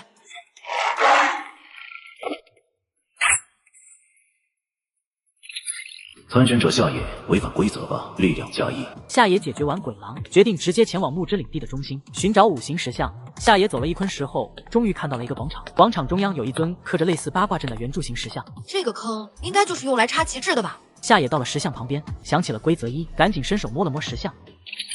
参选者夏野违反规则1，力量+1。恭喜参选者获得1层保护罩，可抵挡1次任意伤害。规则1是一条假规则，不知道别的参选者会不会发现其中的秘密。悠悠，没想到一上来就有惊喜，规则怪谈可不是小朋友该来的地方，就让哥哥我送你上路吧。姓名：黄耀，种族：黄星人类。没想到一上来就碰到一个落单的黄星人，哈哈哈哈哈！我的妈呀，第一次碰到年纪这么小的参选者。这小鬼头的身高有1米吗？不会被我黄耀哥哥一下就锤死了吧？小屁孩，只要解决了你，你们紫星就只剩下3个人了吧？结，还真可怜。如果你现在求饶的话，说不定哥哥还能大发慈悲，让你死得痛快点。夏野没有废话，直接掏出上个副本合成的魔法弓。无尽黄昏，无需剑也可以射出无限多的冰箭的魔弓，有短暂控制效果。没想到你还是个弓箭手呢，刚好哥哥缺一把远程武器，这把弓箭我就收下了。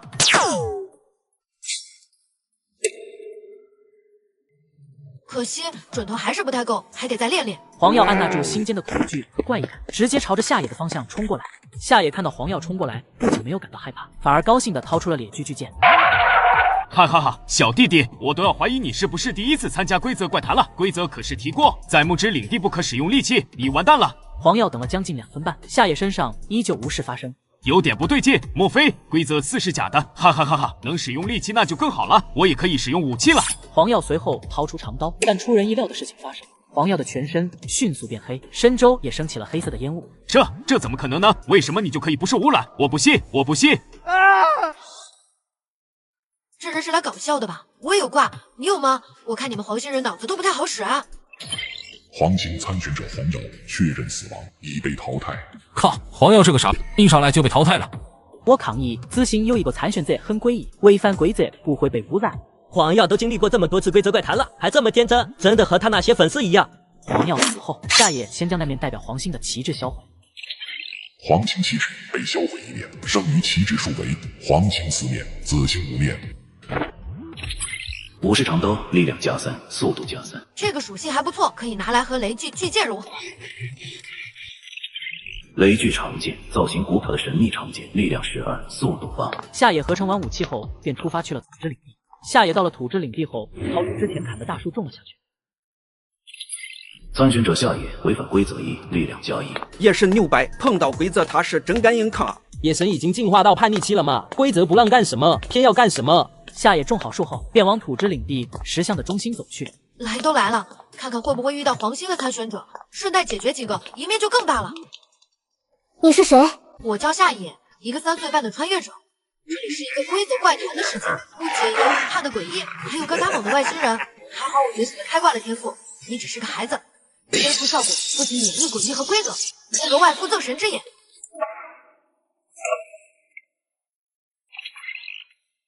都是紫星人，这就是自己的3个队友吗？你是谁？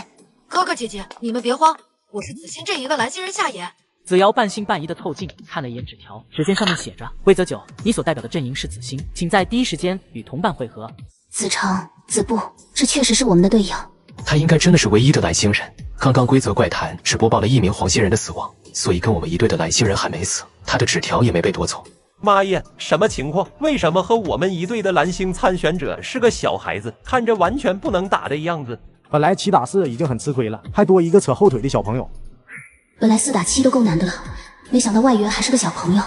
夏野，刚刚有个黄星人被淘汰了，是你干的吗？夏野听到子布询问，不由有些心虚的挠了挠头。他是自己违反规则，在木之领地取出武器才被淘汰的。听了夏野的话，子瑶3人不由都有些失望。我还以为夏野是个很厉害的大佬，没想到是个巧合。对了，我叫子瑶，他们是子成和子布。刚刚想必你也听到了，我们已经占领了土之领地，还是有优势的。我们刚刚讨论一个计划，夏野弟弟，你也一起来参与吧。我觉得就按我刚刚说的来吧，子瑶你在这里守着土之领地，我和子布去别的领地，只要我们3个人一人能守下一个领地就可以了。碰到危险，我们随时用通讯器联系。这话听着怎么不对劲呀？合着根本不信任我，也没有把我当战斗力吧？子成，我来守土之领地是没问题的，可是黄星还有整整6名参选者，我们全部分散开也不合适吧？那有什么办法？说不定黄星的参选者都不强呢，不然为什么规则怪谈会这么分配阵营？在子成看到夏野的第一眼，已经默认夏野是个战五渣了。子布没有多说什么，显然是认同了子成的话。那我呢？你们是不是也应该给我一面旗帜，让我守一个领地呢？把旗帜给你，你能干嘛？小朋友还是乖乖待在这里陪子瑶守土之领地吧。我靠，这个子成什么情况啊？要不是我们夜神必须和子星一队，我都想弄死他。夜神，我们走，不要管紫星人了，让他们自生自灭去吧。那既然你们不愿意，就算了。不过我也不会待在土之领地，你们不把我放在眼里，我也不会听你们的。你哪儿凉快哪儿待着去吧。这小屁孩什么意思啊？居然不听我子成男神的话。估计黄星参选者都不强吧，不然规则怪谈怎么会这么分配呢？夏野和紫星人没谈拢，就独自出发前往水之领地了。只要将土壤扔进水之领地的湖泊，应该就算污染湖泊了吧？参选者夏野违反规则3，力量交易。夏野发现提升战斗力还有一个快速的方法，那就是杀人越货。于是夏野打算去水之领地的中央看看，会不会有意外收获。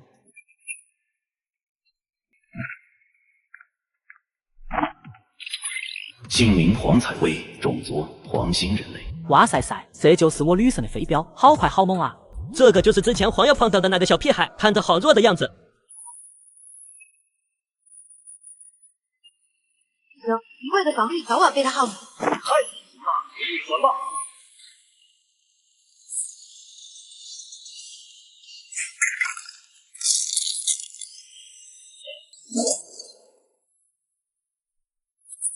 黄星参选者黄采薇确认死亡，已被淘汰。这女人真高冷啊，直到死都没吭声。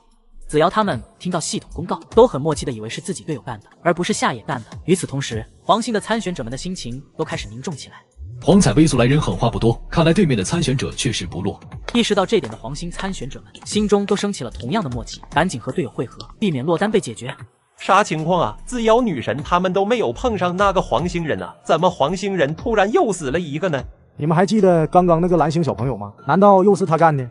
那些可恶的紫星人居然不相信我们夜神，还不是被我们夜神带着躺赢啊！夜神出手果然靠谱，那个黄星人看着很强，然并卵。物品名称：无穷飞镖，速度加5。这玩意儿不错呀，还能多加5点速度，可以拿来和无尽黄昏融合。黄采薇的身上并没有留下黄星的旗帜，夏野便前往火之领地了。到了火之领地，夏野做的第一件事就是从道具篮里取出水，喝了一口。参选者夏野违反规则2，力量交易。夏野违反规则后，就继续向火之领地深处走去。小朋友，你不会跟我说你也是参选者吧？我叫夏野，一个3岁半的穿越者。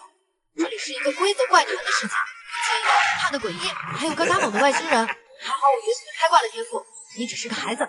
天赋效果不仅免疫诡异和规则，额外附赠神之眼。小朋友，你不会跟我说你也是参选者吧？黄大力凭着强悍的力量属性打败参选者无数，但是夏野绝对是他见过的最特殊的一位。是啊，大哥哥，看来我们之中只有一个人能活下来了呢。哼，小朋友，不知道该说你有勇气还是啥呢？老子可不是弱鸡，碰上我你死定了。崴了崴了，黄大力好像不知道那个小屁孩有多险恶。我记得大力大佬有一个特殊道具，只要一使用，对方必输无疑。大高哥别废话了，谁胜谁败，实力见真章。黄大力见了列具长剑，不由挑了挑眉，颇为意外。小家伙，没想到你还有这种好东西。不过碰上老子，算你倒霉了。我的特殊道具可以直接忽略武器的属性加成，让我们用真实的实力来定输赢吧。黄大力伸出左手，召唤出了他口中的特殊道具。此物名为力量天平，只要你的力量没我高，你就死定了。怎么样，小子，你敢试试吗？怪不得黄大力对自己那么有自信呢，原来还有这种道具。不过比力量你可长错人了。夏野控制住自己想要上扬的嘴角，装作有些恐惧心虚的样子。大哥哥，你都把这个天平拿出来了，那还能收回去吗？呵呵，你现在后悔想跑已经来不及了，你已经走进了道具的使用范围。我刚刚已经催动了力量天平，还有不到10秒，结果就要揭晓了。虽然不懂夜神他们口中所说的力量属性是什么意思，但是那个大汉好像对自己很有信心的样子。听描述就觉得这个道具挺变态的，只要单个属性能够碾压对方就可以了，还能够忽视其他道具的加成。10秒钟转瞬即逝，黄大力原本的笑容瞬间凝固在脸上。就在力量天平生效的一瞬间，他突然发现自己的身体似乎开始不受控制了。你的力量值居然比我强。是，不得不说，你对自己还是太自信了。不过你这个道具确实不错，我就收下了。接下来再见了。物品名称：力量天平，比较双方的力量，胜者为王，败者为寇。这道具蛮适合我的嘛。如果黄大力拿的是速度天平，估计我都完蛋了。夏野心满意足的将力量天平收起来后，便将目光放到了一旁的黄色旗帜上。很好，又可以消灭一面黄色旗帜了。夏野毁掉旗子后，就前往金之领地了。黄星参选者黄大力确认死亡，已被淘汰。黄星旗帜被销毁2面，剩余旗帜数为黄星3面，紫星5面。电子播报声响起，子瑶开心的不得了，随后心中起了一种异样感。子成和子布2个人真的有这么势利吗？完了，和预料的不一样，黄星的参选者居然都很强。黄星人我套你猴子，你们竟然4打2还偷袭，真不讲武德！子成男神，子布男神，快跑啊！紫星参选者子布、子成确认死亡，已被淘汰。紫星旗帜被销毁4面，剩余旗帜数为黄星3面，紫星1面。接连2道播报声，让子瑶的心情瞬间跌落谷底。子布和子成他们居然死了，这怎么可能呢？难道他们碰到了2对多的情况？那刚刚死掉的2个黄星人又怎么解释呢？莫非真的是那个蓝星小朋友做的吗？子瑶此时的心情相当绝望，他看着土之领地上面插着的旗帜，心一横，直接取下来收好，开始动身往别的方向走去。现在只能寄希望于那个小鬼头了，得赶紧找到他，跟他会合。子成2人死亡的消息，夏野并不感到意外。目前碰到的3个黄星参选者实力都很强，紫星人死亡在夏野意料之中的事。夏野抵达金之领地后，第一时间取出了火之领地内收集的点燃的树枝。参选者夏野违反规则，力量加1。这时间的推移，夏野的基础力量值则达到了恐怖的109点。接下来就先去找子瑶吧。分开的时候，子瑶是守着土之领地的，估计子瑶得知2名队友死亡以后，应该会直接离开土之领地。夏野打开5行领地的地图，从土之领地周围寻找子瑶最有可能走的路线。有了，这条小路最为隐蔽，并且去其他4个领地都很方便。如果子瑶比较有头脑的话，应该会隐蔽在这条小路的2边，等我出现。有了目标，夏野便将地图收好，朝那条小路的方向走去。子瑶一路上一边观察周围，试图找到夏野，一边又在躲避黄星参选者们的搜寻。距离副本关闭还有16个小时，我身上只剩下1枚旗子了，现在还找不到夏野，这该怎么办？就在子瑶沉思的时候，前方突然传来一道轻盈的指呼声。是谁？是我。夏野，你终于出现了。子成他们都被淘汰了，我们这边的情况很不容乐观。子瑶姐姐，你应该把剩下的1面旗帜带在身上了吧？夏野先问出了他最关心的一个问题，他还剩下最后一条规则没有违反。是啊，我们只剩1面旗帜了，对面还有3面旗帜，我们得赶紧销毁黄星旗帜。子瑶姐姐，后面那2个黄星人都是我杀的，所以你知道我是有实力的，你愿意相信我吗？关于那2个黄星人的死，子瑶早就猜到了是夏野所杀，不过真的听到耳中，还是觉得很不可思议。我当然相信你了，现在只剩下我们2个人了，紫星和蓝星是一体的。不过我很好奇，你究竟是怎么做到的？那些黄星人很强吗？夏野言简意赅地描述了黄采薇和黄大力的情况，接着提出了自己的要求。子瑶姐姐，现在我们2个人必须合作，如果你相信我的话，就把那面紫星旗帜给我，我有办法获胜。子瑶有些不解，但还是乖乖从道具栏中取出了那面紫色旗帜，递给夏野。参选者夏野违反规则是力量加1。紫星旗帜被销毁5面，剩余旗帜数为黄星3面，紫星0面。子瑶的眼神震惊中带着不可置信和愤怒。夏野弟弟，你是什么意思？莫非你是黄兴的人？我靠，这个小屁孩是怎么回事？子瑶女神这么信任他，把旗帜给他，居然当场就把旗帜给销毁了。他怕不是黄兴派来的间谍吧？可这样对他有什么好处呢？子瑶姐姐，我知道你可能不能理解，不过这和我的天赋有关，我保证我会把黄兴的参选者全部杀死。好吧，既然你说跟你的天赋相关，那我就不多问了。那我们现在就去找黄兴人吧，2个人一起行动，总归安全些。根据夏野的提议，2人便一同出发前往火之领地查探。子欣的旗帜全毁了，但是为什么没有子欣人死亡呢？难道黄顺他们让对方跑了？子欣阵营不是把旗帜全毁了吗？怎么还来5行石像附近？你们是子欣阵营的人吧？既然来了，那么就实力见真章。不过你们连旗帜都没有了，就算占领了火之领地，又有何用？姓名黄大柱，种族黄兴人。我们要做什么？与你何干？废话少说，直接开干吧。夏野看来，子瑶和黄大柱1对1遇上是必败无疑的。于是夏野掏出猎具长剑，和子瑶一起围攻黄大柱。在黄大柱眼中，子瑶才是最大威胁。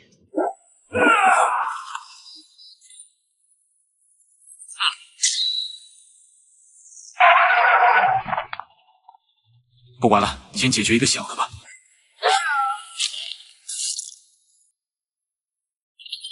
黄兴参选者黄大柱确认死亡，已被淘汰。黄兴旗帜被销毁3面，剩余旗帜数为黄兴2面，子欣0面。没想到这个夏野居然真的还挺强的。难道这个蓝星小孩确实是个大佬？但是也太不可貌相了吧！黄兴其他3人听到了黄大柱的死讯之后，3人面色瞬间凝重。我们把旗帜放在这里就可以了，我们3个不可以再分开了。3打2，我们还是有优势的。之前的2个子星人并不强。就是因为之前的2个子星人不强，我们才要警惕我们的队友在不断损失，并不是死掉的2个子星人下的手，这些足以说明对面剩下的2个人很强。黄顺，那我们现在应该怎么办？我们先离开这里，木之领地不能使用利器，对我们来说很吃亏，到时候再商量对策。黄顺大大说的没错，子欣那边那个女的显然不足为惧，但是那个小屁孩好像真的不简单。但是子欣阵营为什么要销毁旗帜呢？这不是自寻死路吗？还是想不通？物品名称：巨人的众。力量交。夏野不确定剩下的黄星参选者究竟在哪，所以就以顺时针的前进方式绕着整个5行领地进行搜寻，直到木之领地才看到一面旗子，却没看黄星人。黄星旗帜被销毁4面，剩余旗帜数为黄星1面，子欣0面。黄顺3人听到这个消息的第一时间便开始了行动，他们选择的地点是水之领地，这里不仅地域开阔，还更好伏击对手。夏野和子瑶抵达水之领地的时候，时间已经到了晚上7点，夏野的基础力量值也达到了恐怖的132点。哎，等等，怎么只有2个人，还有1个人呢？夏野开启神之眼，扫视了一圈周围，出人意料的事情发生了。夏野未见其人，却能看到对方的详情表。没想到还有隐身的天赋，不过对方的属性值不高，不知道他藏在暗处究竟是什么作用啊，得防一手。那个小孩子还是需要重点关注的。黄爱心虽然对黄顺的话有点疑惑，不过还是相信黄顺的判断，开始催动魔法。子瑶见黄爱心已经有所动作，便也取出了弓箭，拉弓射击，靠动作一气呵成。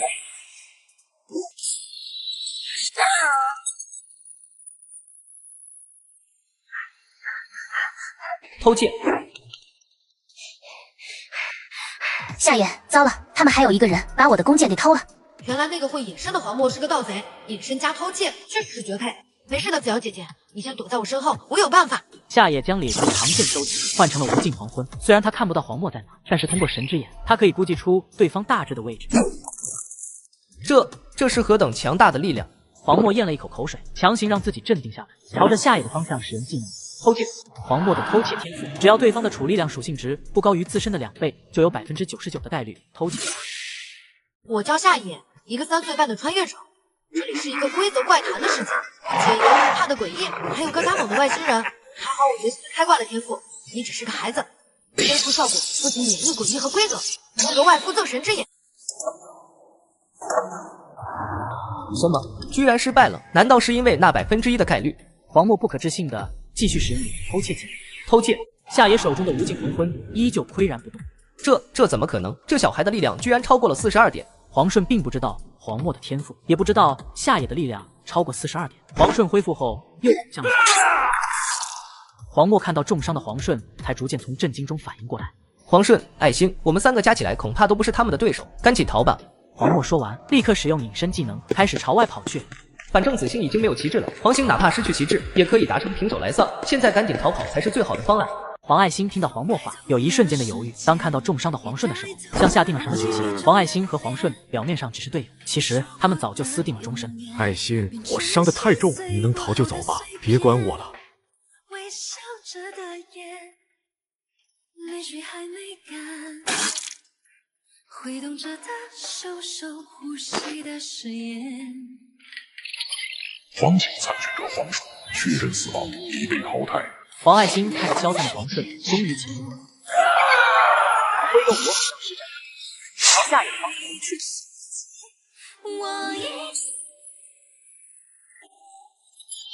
黄金参选者黄爱欣确认死亡，已被淘汰。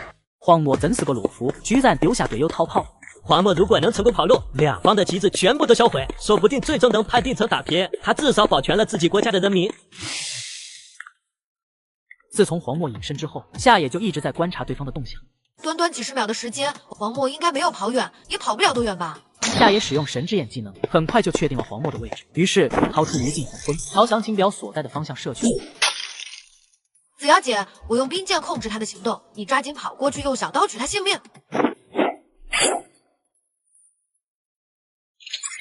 黄金参选者黄墨确认死亡，已被淘汰。副本领地争夺战，7名黄金参选者均被淘汰，相应国家将在30分钟之后面临怪谈，请做好准备。夏野弟弟，多亏你了，这样紫星阵营就能完美通关了吗？只要将这面旗帜销毁，我们就能完美通关了。不过子瑶姐姐，我们能不能晚点销毁这面旗帜？我想在5行领地探索一会儿，你跟不跟我一起行动都行。夏野为了被动技能收益最大化，决定在副本内待到副本结束。24点还有4个小时，还能增加4点力量值。当然可以，不过我们俩必须一起行动，功劳主要在你，他们身上掉落的武器我不要了，就都归你了。物品名称：水之魔法杖，有魔法师天赋才可使用。技能：水球，治愈。物品名称：刺客匕首，力量加5，速度加5。哎，没想到这魔法杖还有治愈效果。不过这吟唱时间蛮久的，黄爱欣应该一直没有机会使用出来吧？这匕首属性也不错。随着时间的推移，时间终于到了11点50分。夏野将手中最后一面黄星旗帜撕碎，随之电子播报声响起。黄金旗帜被销毁5面，剩余旗帜数为黄金0面、紫星0面。检测到黄金参选者已全部被淘汰，紫星阵营获胜。参选者南京紫星王子让击败所有黄金参选者，完美通过怪谈事件领地争夺战，其国家获得15%的国运提升奖励。副本领地争夺战将在10分钟之后关闭，请参选者抓紧时间离开。夏野弟弟，再见了，感谢你的帮助，紫星人不会忘记你的，紫星永远欢迎你。检测到参选者下野区幸运拿出的机会开始抽取。恭喜参选者获得雷击技能电击魔法师，电击魔法师可升级。使用该技能后，在1个小时之内可以使用魔法师专用的道具或者技能。哎，真的是想要啥来啥。你1岁杀诡异，2岁干万星人，3岁一拳打爆。就在你以为你天下无敌的时候，诡异居然告诉你，这次副本是诡异狼人杀。万幸的是你觉醒了 SSS 级天赋，你只是个孩子，不仅无视诡异规则，还额外附赠 S 级技能神之眼。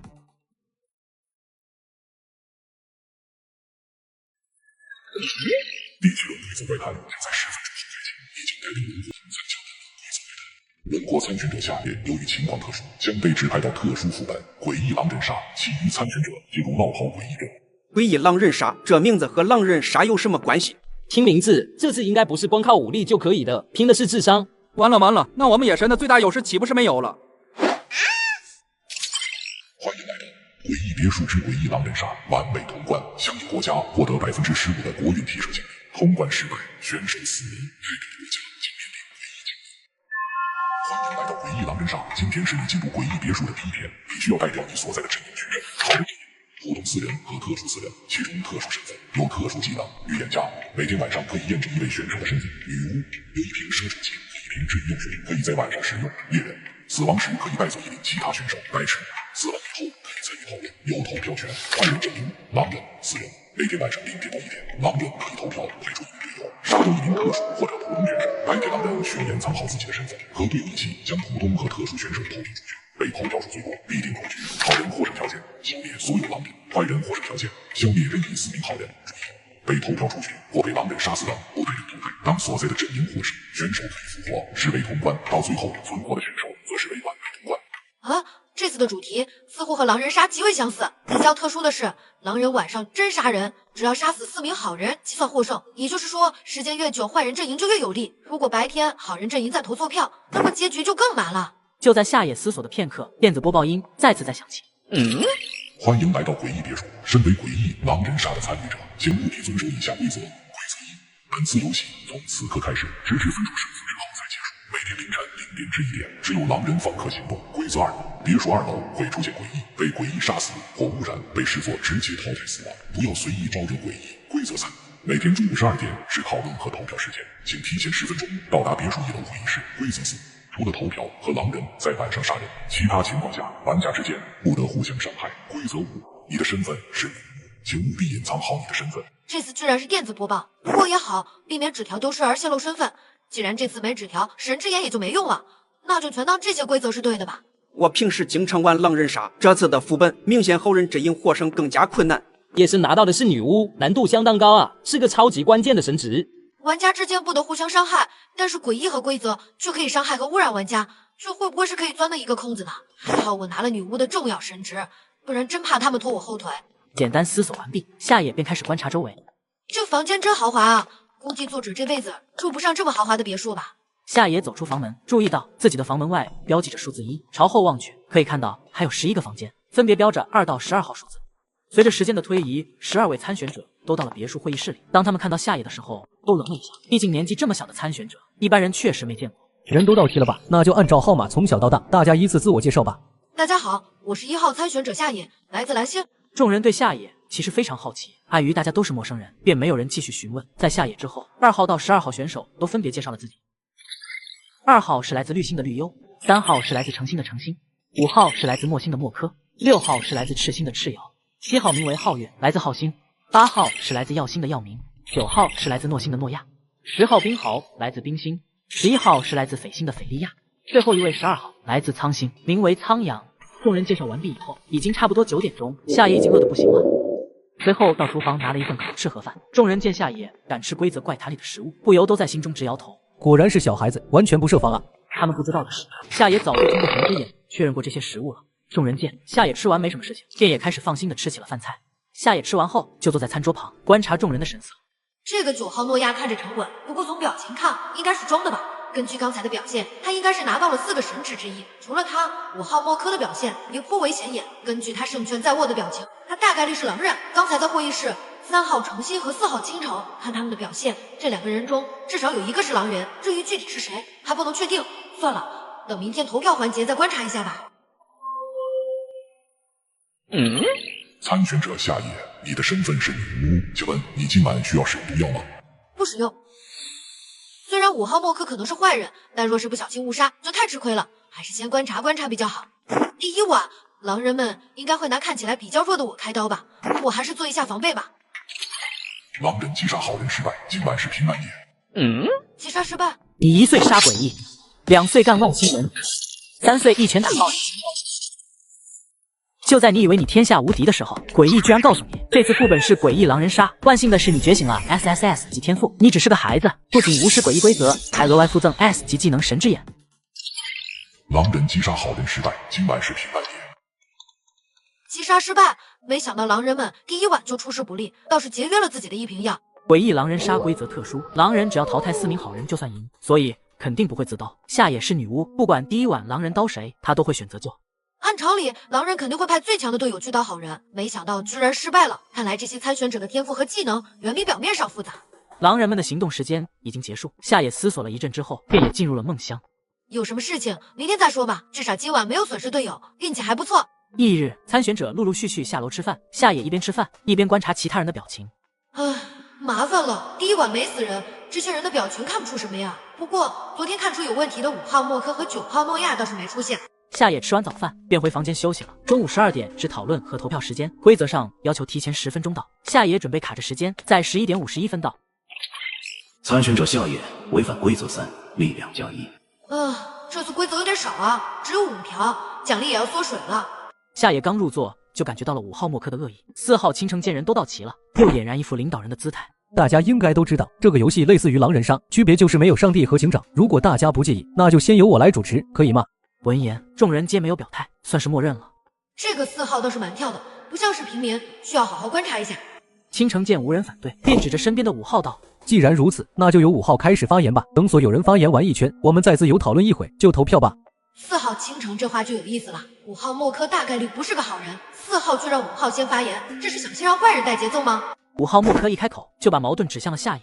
说实话，我只是一个普通的平民，左弯也没有任何参与感。不过，我倒是有一个想法，你们想啊，如果你们是狼人的话，第一晚会先对谁下手呢？那必然是看起来最弱的参选者，也就是年纪最小的1号。但是1号现在居然还好好的坐在这里，我觉得他很有可能就是狼人的队友，所以狼人们才不对他下手。我的想法说完了，你们自己考虑下吧。过。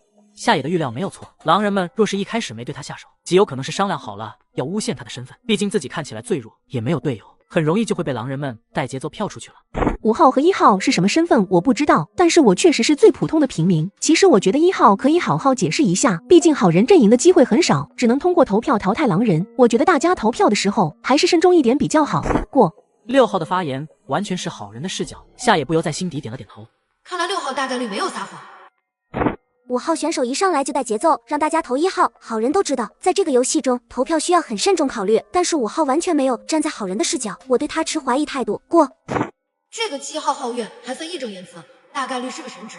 5号默柯听了7号的话，刚想说些什么辩解，却被8号耀明的话打断了。我是8号耀明，是一个普通的平民。昨天晚上是平安夜，目前还没有人跳出来说是自己遭遇了狼人，我觉得可以先等等吧。昨晚碰到狼人的伙伴，肯定能知道一些狼人身上的特点和杀人方式。5号一上来就攻击1号，说实话我是不认可的。不过目前也没有看到5号有队友，所以我觉得1号和5号待会可以好好解释一下。8号的一番话说的也相当重，夏野不由得把他放在了好人行列。已经3个人自称是平民了，平民占比有点高啊。5号就不用说了，7号刚才也没说自己的身份，应该也不是普通的平民。我是9号诺亚，昨天晚上我隔壁2个房间都没什么动静，所以碰到狼人的应该在11号、12号还有1号到4号之中吧。我暂时没有什么想法，想听听看后面的人怎么说。这个诺亚的眼神一直往后看，估计是有他信任的人吧。既然有信任的人，那么这个9号大概率是预言家，昨晚已经验证过一个人了。如果5号、6号、8号没有说谎的话，那我就是最后一位平民了。但是我后面还有6个人没有发言，总不可能剩下的人都是神职或者狼人吧？现在一轮发言还没结束，我想等自由讨论的时候再说说我自己的想法，过吧。我是预言家，昨晚验了10号，是个好人。我倒是觉得5号的推测还算合情合理，毕竟谁是狼人都会从弱者下手吧。不过没想到昨天狼人居然失败了，我们的运气还不错。女巫，今晚记得用药水救我啊！只要前2晚都是平安夜，对于我们好人阵营来说还是很有利的。这个斐利亚表现的确实很像预言家，不过他是预言家，那刚才的9号诺亚是什么？夏野疑惑的看向9号的时候，就发现9号诺亚皱着眉头低着头。看样子9号诺亚是预言家的概率要高得多，斐利亚这么大大咧咧的说出来，反而很奇怪，而且他还特意替5号说了好话，很像是5号的队友。他替10号说话，应该是想拉对方入伙。我觉得11号的发言明显有问题，大家都在隐藏自己的真实身份，我相信大家的规则里应该有提到过，但是11号却直接说出了自己的身份，我不得不怀疑他极有可能是悍跳狼人，而他口中的5号和10号，在我这就很难做好人了。听了苍阳的话，7号皓月不由陷入了沉思，而9号的眼神一亮，10号冰豪听了显然不认同12号的话。接下来终于轮到夏野发言，因为5号默柯的怀疑，许多人都想听听看夏野怎么解释。我觉得狼人不杀我的理由很简单，就跟5号的行为一样，目的就是为了把脏水泼到我的身上。5号一上来就想到了这点，是不是代表着他是在贼喊捉贼呢？我也不怕暴露我的真实身份，我就是女巫。如果狼人们不相信的话，今晚可以来杀我，看看我会不会自救吧。当然，今晚让我知道狼人是谁的话，明天毒药可就奉上了。参选者夏野违反规则，力量加1。夏野说完后，还特别挑衅的看了一眼5号默柯。5号看到夏野挑衅，脸都气绿了。你1岁杀诡异，2岁干外星人，3岁一拳打爆。就在你以为你天下无敌的时候，诡异居然告诉你，这次副本是诡异狼人杀。万幸的是，你觉醒了 SSS 级天赋，你只是个孩子，不仅无视诡异规则，还额外附赠 S 级技能神之眼。没想到这个小孩这么聪明，居然自曝身份自证清白。不过，既然斐利亚敢假冒预言家，那么夏野的女巫会不会也是假的呢？夏野发言完毕，其他参选者都陷入了思索。到目前为止，确实也没有其他人跳出来说自己是女巫。夏野的说法还算可信。我昨晚好像听到了隔壁3号房有响动，估计狼人的目标是3号吧。1号的话，我觉得挺有道理的，他应该确实是女巫没错。狼人们不杀他，目的就是为了诬陷吧。现在只有11号跳出来说自己是预言家，所以他的身份也应该是可信的。那么10号就一定是好人了，我应该会跟着预言家投票。过。这个2号绿优说话有问题，既没指出任何人问题，反倒是给我们说好话，尤其是对11号斐利亚，好像是在给大家洗脑，强调他确实是预言家一样。2号说的没错，昨晚狼人确实是来找我了。不过由于我的天赋技能和躲避空间有关，所以狼人最终没有得逞。就跟规则上说的一样，狼人每晚只能派1名队友来杀人。但是昨天狼人出现的时候，我没有看清楚对方的具体容貌，因为狼人会变装。我只能说，从对方的体格上来看，是一名身材高大魁梧的年轻男性，所以我比较怀疑5号、8号和12号3人。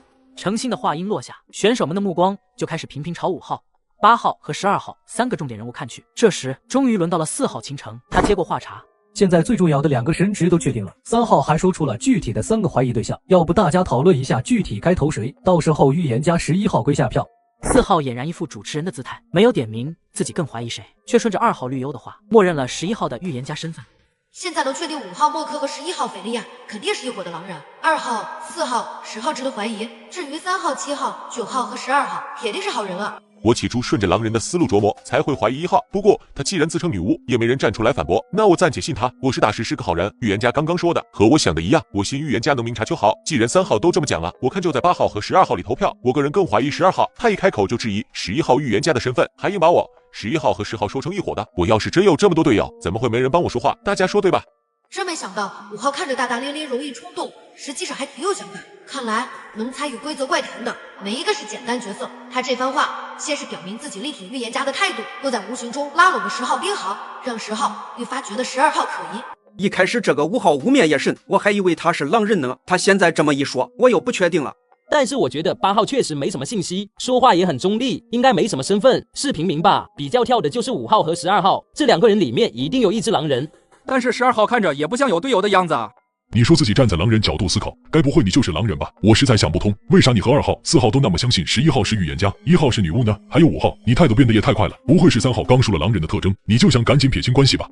苍阳这话说得很中立的，他不只怀疑11号的预言家身份，也怀疑了夏野的女巫身份。这样一来，夏野就更加确信他一定是好人。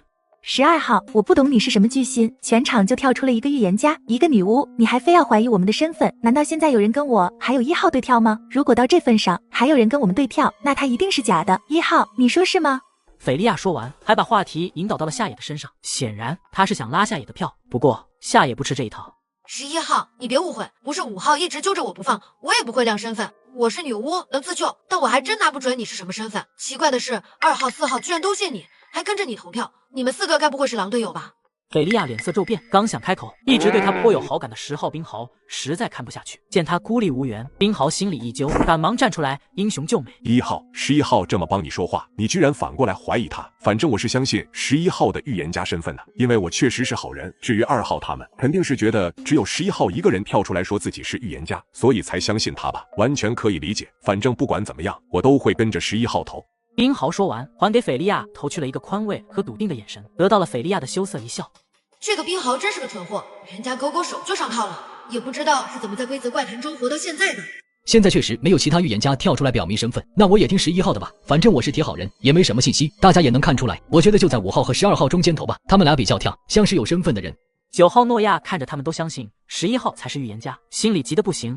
我觉得还是由3号来决定投谁吧，毕竟他是唯一一个和狼人接触过的好人，不然万一投错了怎么办？这可是关乎生死和国运的游戏，不能那么草率。诺亚实力弱，在他眼里，全场只有12号是铁好人。作为预言家，多活一晚都无比关键，所以他不敢暴露身份。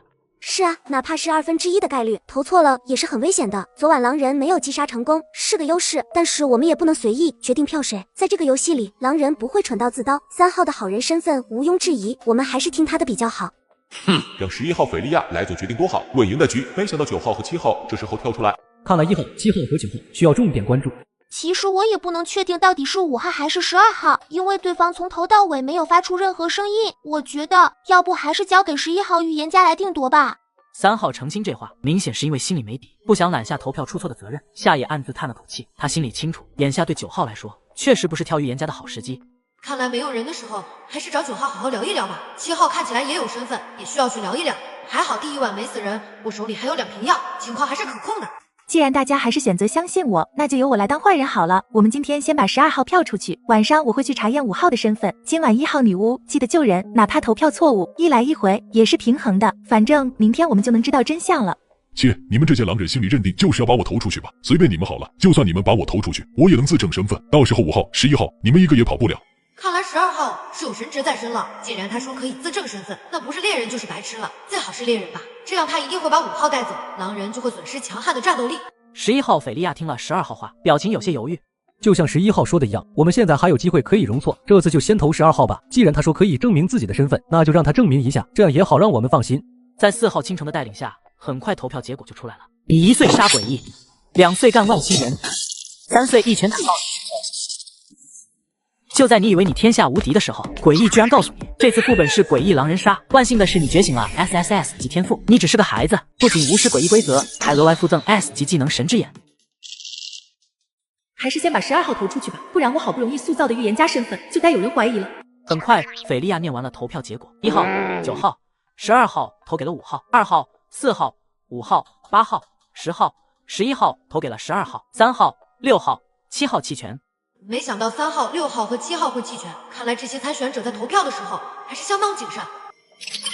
12号苍阳被投票出局，由于12号身份特殊，触发技能，12号的身份被白痴。被投票出局后，依旧可以发言和参与接下来的投票。这怎么可能？没想到他居然真的是好人，而且还是个神职。那就是说，5号和8号之中必定有一个狼人了。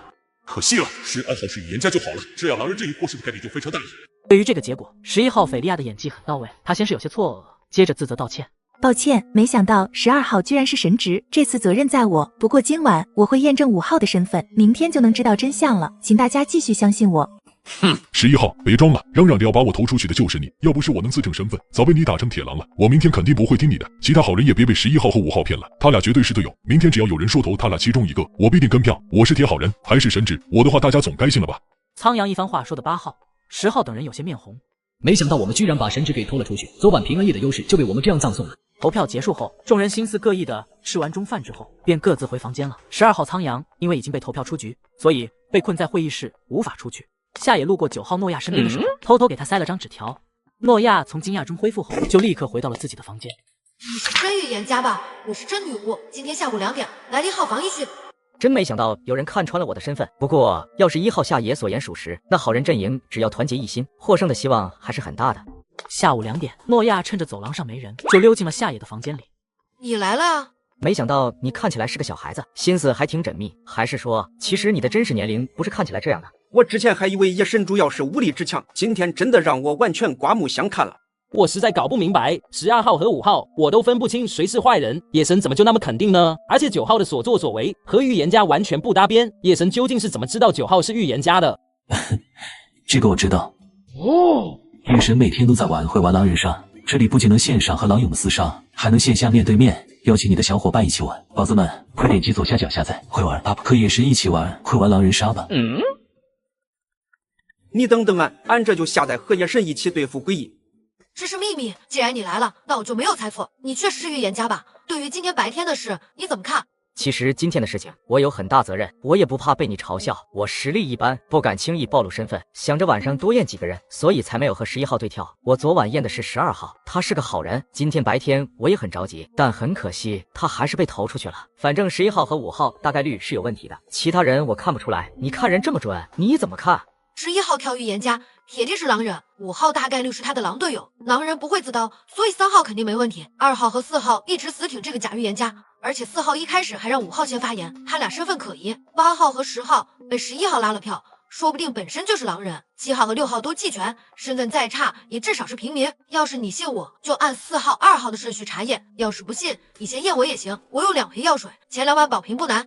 诺亚闻言，虽然没有完全相信夏野的话，但也信了的大概。不过他今晚还是打算验证一下夏野的身份，这样两人之间的合作就更加牢固。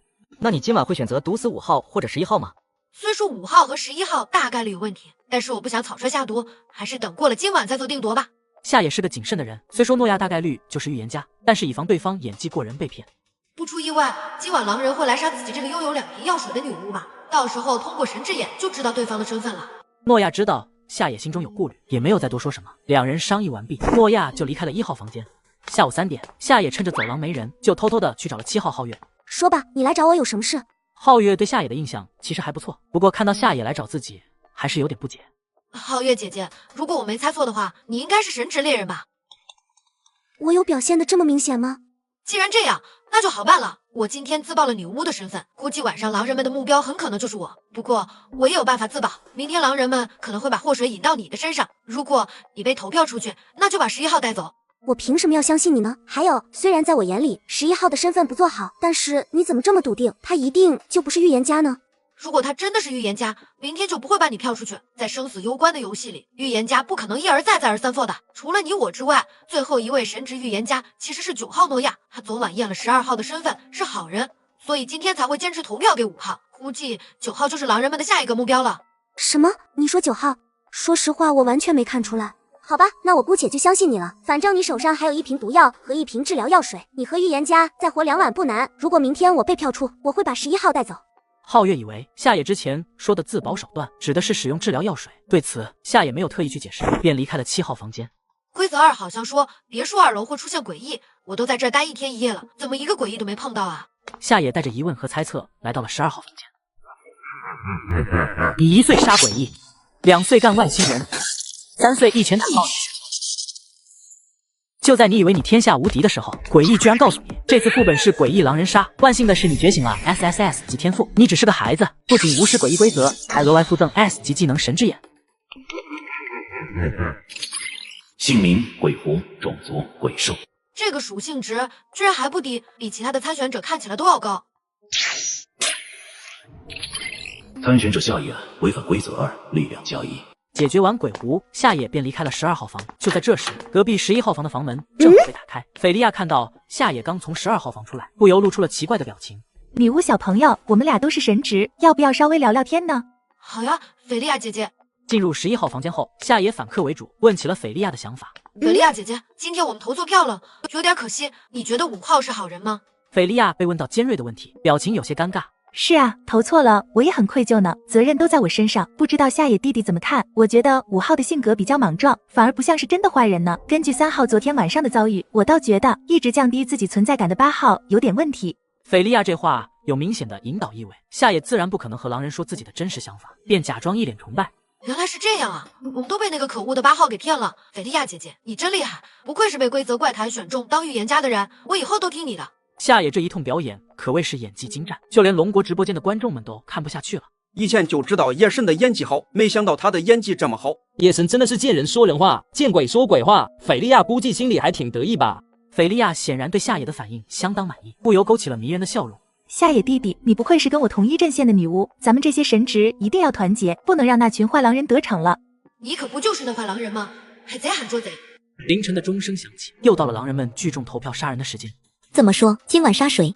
那个7号很跳，我觉得他有可能是真预言家。不会，7号后来弃权了，倒是那个1号值得重点关注。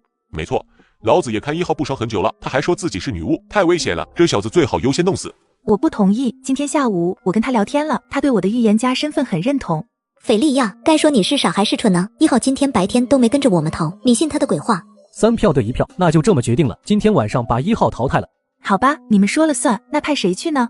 还是老子去吧，昨天晚上3号一直躲在神秘空间里不出来，老子可太憋屈了。估计3号的天赋技能类似于可以进入躲避的空间，昨天是我们运气不好。行，那就5号你去吧，实在不行，我的天赋技能可能也能用上，白天我也可以冒险杀人的。还是先别冒险吧，万一被规则判定淘汰就不好了。行，那就这么定了。4人商议完毕并投票，派出5号莫科去击杀1号线人。时刻到了，夏野小朋友我来了，接。夏野在房间里焦虑不安，他发现凌晨0点到1点，房门无论如何都打不开，哪怕暴力拆除也无济于事。这状况对好人阵营极为不利。怎么办？如果狼人今天不来找我，而是去杀别人，我除了用药水救人，别的什么都做不了啊！这情况有点不妙呀。正在夏野思索之际，房门上突然出现了一个黑色的漩涡。姓名莫科，狼人化状态。来的果然是莫科，不过他的属性值好像和平时有点不一样，难道说这是狼人化以后的属性加成吗？哎，你是5号莫科，不过你的属性值怎么和平时不太一样呢？莫科闻言一愣，什么情况？这小屁孩居然一眼就能看出我的身份，难道是他有太强的技能或者天赋吗？既然夏野已经认出了他，莫科也不打算再藏了，反正在他的眼里，夏野顶多再活一个晚上就要死翘翘了。小子，看你快咽气了，就给你个明白，老子的天赋技能力量爆发，能短时间让力量发倍。狼人阵营派我出马，就是瞅中这本事。不过昨天那3号那么儿太诡异，进房间后就钻进个莫名空间，再没出来。果然各种奇怪的天赋技能都有。假如自己是狼人，碰到3号也只能无功而返了。好了，小子，不跟你废话了，现招吧！怎么可能？你的力量居然不弱于我！这不可能，你的力量居然比我还要强！参选者下野违反规则1和4，力量加2。规则一说，凌晨0点至1点只有狼人方可行动，没想到自己反杀也算违反规则吗？一直待在房间内的斐利亚不知为何，总觉得心里有股不好的预感。1号应该没有表面上看起来这么简单，不知道5号今晚会不会碰壁。今晚有1人死亡，死亡选手为5号。今天派5号去击杀1号，怎么5号还被反杀了呢？难道1号确实是女巫？她一晚上同时使用了2瓶药水吗？以1岁杀诡异，2岁干外星人，3岁一拳打爆你。就在你以为你天下无敌的时候，诡异居然告诉你，这次副本是诡异狼人杀。万幸的是你觉醒了 SSS 级天赋，你只是个孩子，不仅无视诡异规则，还额外附赠 S 级技能神之眼。今晚有1人死亡，为5号。今天派5号去击杀1号，怎么5号还被反杀了呢？难道1号确实是女巫？她一晚上同时使用了2瓶药水吗？什么情况？怎么我们派5号去杀1号，5号反而死了呢？可能1号今晚同时使用了2瓶药水吧。如果这么看，其实我们不亏，他们的药水全部用完了。也是，似乎也只有这种可能。我总觉得可能没这么简单，感觉有种不好的预感。行了，斐利亚，别多想，明天按照计划行事。好。这么精彩的视频，当然要配一些炸鸡跟薯条，边吃边看。最近我发现闲鱼有很多的省钱神券，点击左下角上闲鱼搜省钱神券，现在还能0元抽霸王餐。我在闲鱼买了好多低价套餐，真是太省了。上闲鱼有钱花，快去闲鱼省钱吧。强者大道，力量加2。这名字还真是简单直接。行吧，那就把它和自己的雷具魔剑道具融合一下。雷具魔镜融合多种类型武器的魔镜，力量加30，速度加10。美滋滋呀！翌日中午11点50分，又到了激动人心的投票环节。昨天白天，5号和12号激烈互怼，12号被票出局，可5号晚上居然也死了。5号是被狼人刀的，还是被女巫毒的？要是被女巫毒的，狼人昨晚的目标又是谁？既然大家都承认11号是预言家了，那今天不如就由他来主持和归票吧。7号皓月虽说不认斐利亚这个预言家，但是他昨天被夏野看出了猎人的身份，今天打算稍微低调点，而且他也想看看斐利亚的行为是否会与夏野所预料的一般，将他给票出去。还好昨天验证了夏野的身份，不然今天就不知道怎么办了。哼！斐利亚对于12号的不信任，脸色不变，微微一笑。既然大家这么相信我，我身为预言家，也就不推辞了，就先从1号女巫开始发言吧。我想她知道的信息应该比大家都多。斐利亚之所以先让夏野说话，是因为他想知道昨天晚上夏野和默克之间究竟发生了什么。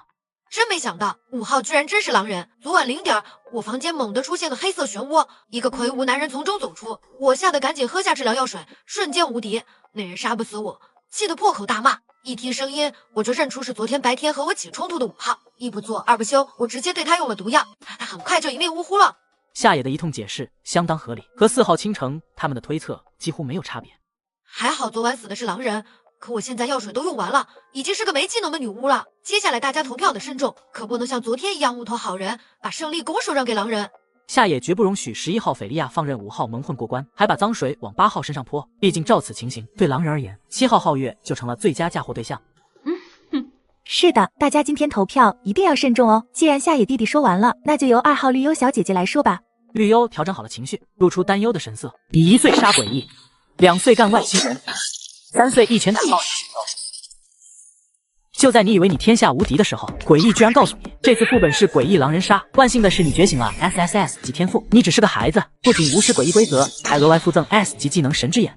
真没想到5号竟然真是狼人，幸亏1号昨天平安无事，给咱们带来这么关键的消息。可惜女巫的2瓶药水都用光了，眼下没别的办法，只能揪出问题最严重的人。虽说昨天预言家小姐姐投错了，但我相信今天她肯定不会再失误，所以我还是会跟着预言家小姐姐投票。2个狼人队友居然在大家面前装陌生，不得不说这些参选者都是老演员了。这么精彩的视频，当然要配一些炸鸡跟薯条，边吃边看。最近我发现闲鱼有很多的省钱神券，点击左下角上闲鱼搜省钱神券，现在还能0元抽霸王餐。我在闲鱼买了好多低价套餐，真是太省了。上闲鱼有钱花，快去闲鱼省钱吧。其实昨天投完票，我细想，第一晚瞧见的狼人身形确实更像5号，不清楚昨晚预言家查验的是不是5号。要是验了他，还挺浪费机会的。我现在挺怀疑2号和8号，他俩一直在搅浑水。9号和1号昨天投对人了，狼人总不会投自己，他俩应该是好人。还有6号和7号小姐姐，昨天跟我一样都弃权了，希望你们能讲讲原因。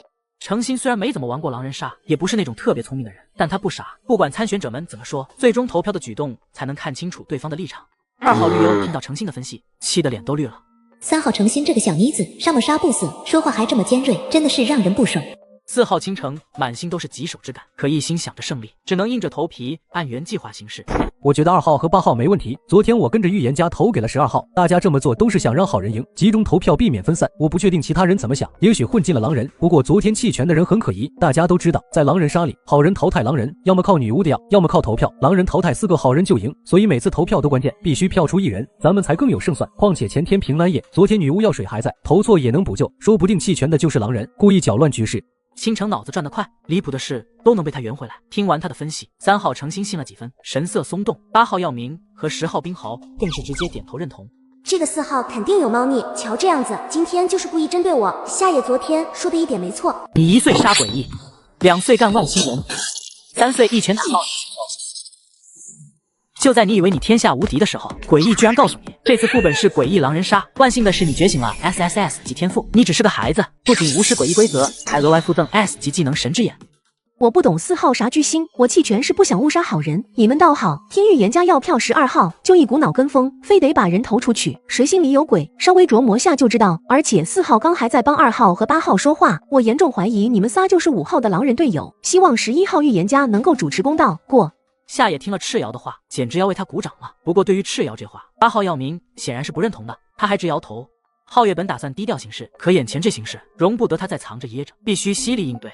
我跟6号想法一样，4号，你既然说每次投票都珍贵，那咱们就得慎重。要是我和6号是狼人，明知12号不是狼人，直接把他票出去，对我们不是更有利？还说什么为今天做准备？你们自己琢磨下，要是我是狼人，怎么做收益才最大？再说了，同为好人的3号也弃权了，我和6号的想法总该和3号更接近吧？倒是你4号，总在设想如果你是狼人会怎样，这和刚被毒死的5号还挺像的。7号的话着实太过犀利，就连素来表现淡定的倾城都有些坐不住了。我觉得4号说的有理，你们对我2号和4号的指责毫无根据。昨天我按预言家指示投给12号，相信投同样票的人都能理解。要是我们都是狼人，狼队也太壮大了。你们没投，要么像4号推测的那样，要么就是觉得票数够了。反正今天我还跟预言家投，你们随意。斐利亚听完8号耀明的话，笑着点了点头，只觉这次应该稳了。这下稳了，等会儿我把昨晚查验的结果告诉大家，绝对万无一失。其实大家看问题别太绝对，狼人阵营也可能多面下注，投12号和弃权的人里都可能藏着狼人。要是确定自己是好人，就多留意其他人。昨天5号狼人投了12号，或许是票数持平，不得已为之，但由此推断，狼人大概率会跟着预言家投12号，所以我猜5号剩下的队友至少有2个在2号、4号、8号、10号里面。诺亚特意没提11号斐利亚，因为大家都默认斐利亚是真预言家，如果他跳出来说11号不是，就极有可能被狼人给盯上。诺亚发言完毕后，2号绿优和4号倾城不由朝他投去了隐晦的杀意。我确实只是个普普通通的平民，今天也还是会跟着11号投票。不过，如果今天依旧投错的话，我明天可能就不会跟着预言家投票了。仅仅2句话，就叫斐利亚紧张的咽了咽口水。他干笑一声，赶忙接过话茬，竭力让自己显得可靠可信。谢谢大家信任我，我这有个好消息要告诉大伙。其实昨晚我没查验5号身份，和他聊了几句，我就确定他是狼人，所以没必要再浪费查验机会。巧的是，昨晚他被1号女巫毒死了。好消息是，我昨天验了7号，他是坏人。今天咱们把他投出去，狼人就又少一个，咱们赢面可就更大了。没错，今天狼人的谋略就是把昨天最跳的7号皓月给票出去。最好的情况就是7号是除了猎人以外的任何好人，没有办法自证身份，即使被票出去，大家也不能清楚真相。女巫的药已经用完了，狼人再刀2个晚上，很稳。就算没刀成功，还有2号的天赋，这次副本必赢。真的假的？7号真的是狼人吗？看起来不太像哎。我怎么觉得7号一直是站在好人的立场上说话的呢？有点不对劲。怎么可能？明明4号、8号问题明显更严重，为什么预言家认证的坏人是7号呢？8号和10号没想法，打算全程跟着斐利亚投票。9号诺亚很着急，他不知道皓月是猎人，就怕狼人误导好人，把无辜的人拖下水。昨天的12号是白痴，可以自证身份，但万一7号没有神职呢？那就无法证明斐利亚的话是真是假了。昨天就知道狼人阵营看皓月不爽了，今天只要皓月被投出去，证明了猎人的身份，斐利亚的预言家地位就不攻自破了。等等，我还没发表意见呢。12号苍阳的语气并不友善，很明显是冲着斐利亚去的。我已经验出了狼人身份，你还有什么话好说的？他们信你，我可不信。反正你们动不了我，我想说什么就说什么。7号从昨天到现在表现都没问题，你这个预言家昨天还把我这个神职投出去，我看你根本就不是真预言家，这票我投你。苍阳一番话说完，斐利亚的脸都快被气绿了。这个12号真是难搞，偏偏还是白痴神职，可以一直以灵魂形态发言，简直绝了。斐利亚整理好情绪，直接忽视了苍阳，朝其他人问道：怎么样，各位还有什么疑虑吗？我现在可以确信你是假的预言家了。不过既然你说要投我，我也无话可说。我只想对其他好人说，如果一会你们投出了我，就能证明11号一定是假的预言家。同时2号和4号还有8号这3个人是重点怀疑对象。至于真的预言家，估计明天就会跳出来了。我说完了，你们随意。7号皓月如今已经确信了夏野所说的话，与预料的一致，就算他被投出去，也一定会把11号这个假的预言家带走。7号，如果你是好人身份，我们就不应该把你投出去啊！现在女巫的2瓶药水都用完了，如果再少一个好人，形势对我们就很不利了。这怕是狼人在跟我们打心理战吧？7号这么说的目的就是让我们不要投他。现在弦上不得不防，斐利亚已经把话给说出去了，这个7号无论是什么身份，都必须被投出去。既然大家都没有什么话要说了，那就开始投票吧。1岁杀诡异，2岁干外星人，3岁一拳打爆。就在你以为你天下无敌的时候，诡异居然告诉你，这次副本是诡异狼人杀。万幸的是你觉醒了 SSS 级天赋，你只是个孩子，不仅无视诡异规则，还额外附赠 S 级技能神之眼。既然大家都没有什么话要说了，那就开始投票吧。11号斐利亚一声令下，众人纷纷投出了一票。2分半后，投票结果出来了，2号、4号、8号、10号、11号投票给了7号，7号5票，1号、7号、9号、12号投票给11号，11号4票，3号、6号弃权。可惜11号和7号仅有1票之差，如果3号和6号都投11号斐利亚就好了。不过也不能怪他们，毕竟他们只是平民，获得的信息少，投错票也可以理解。7号皓月被投票出局，由于7号身份特殊，触发技能7号的身份为猎人，被投票出局后可以带走1名其他选手。7号皓月，请选择你要带走的参选者。靠，你这个死逼，老子还以为你的心地和外表一样善良。可恶，早知道刚刚投票给11号就好了。规则怪谈可是生死攸关的游戏，也不是我想当坏人，我也没得选啊。不过你们也真是蠢，居然真的信了我的话。还有那个真正的预言家，胆子很小吗？肯定不是3号。狼人们听着，今晚就在9号和6号之间刀。我要将11号斐利亚带走。收到，参选者7号皓月被投票出局，11号斐利亚被猎人技能带走。随着电子音落下，皓月和斐利亚的身体慢慢变得透明，最终化为光晕消散开来。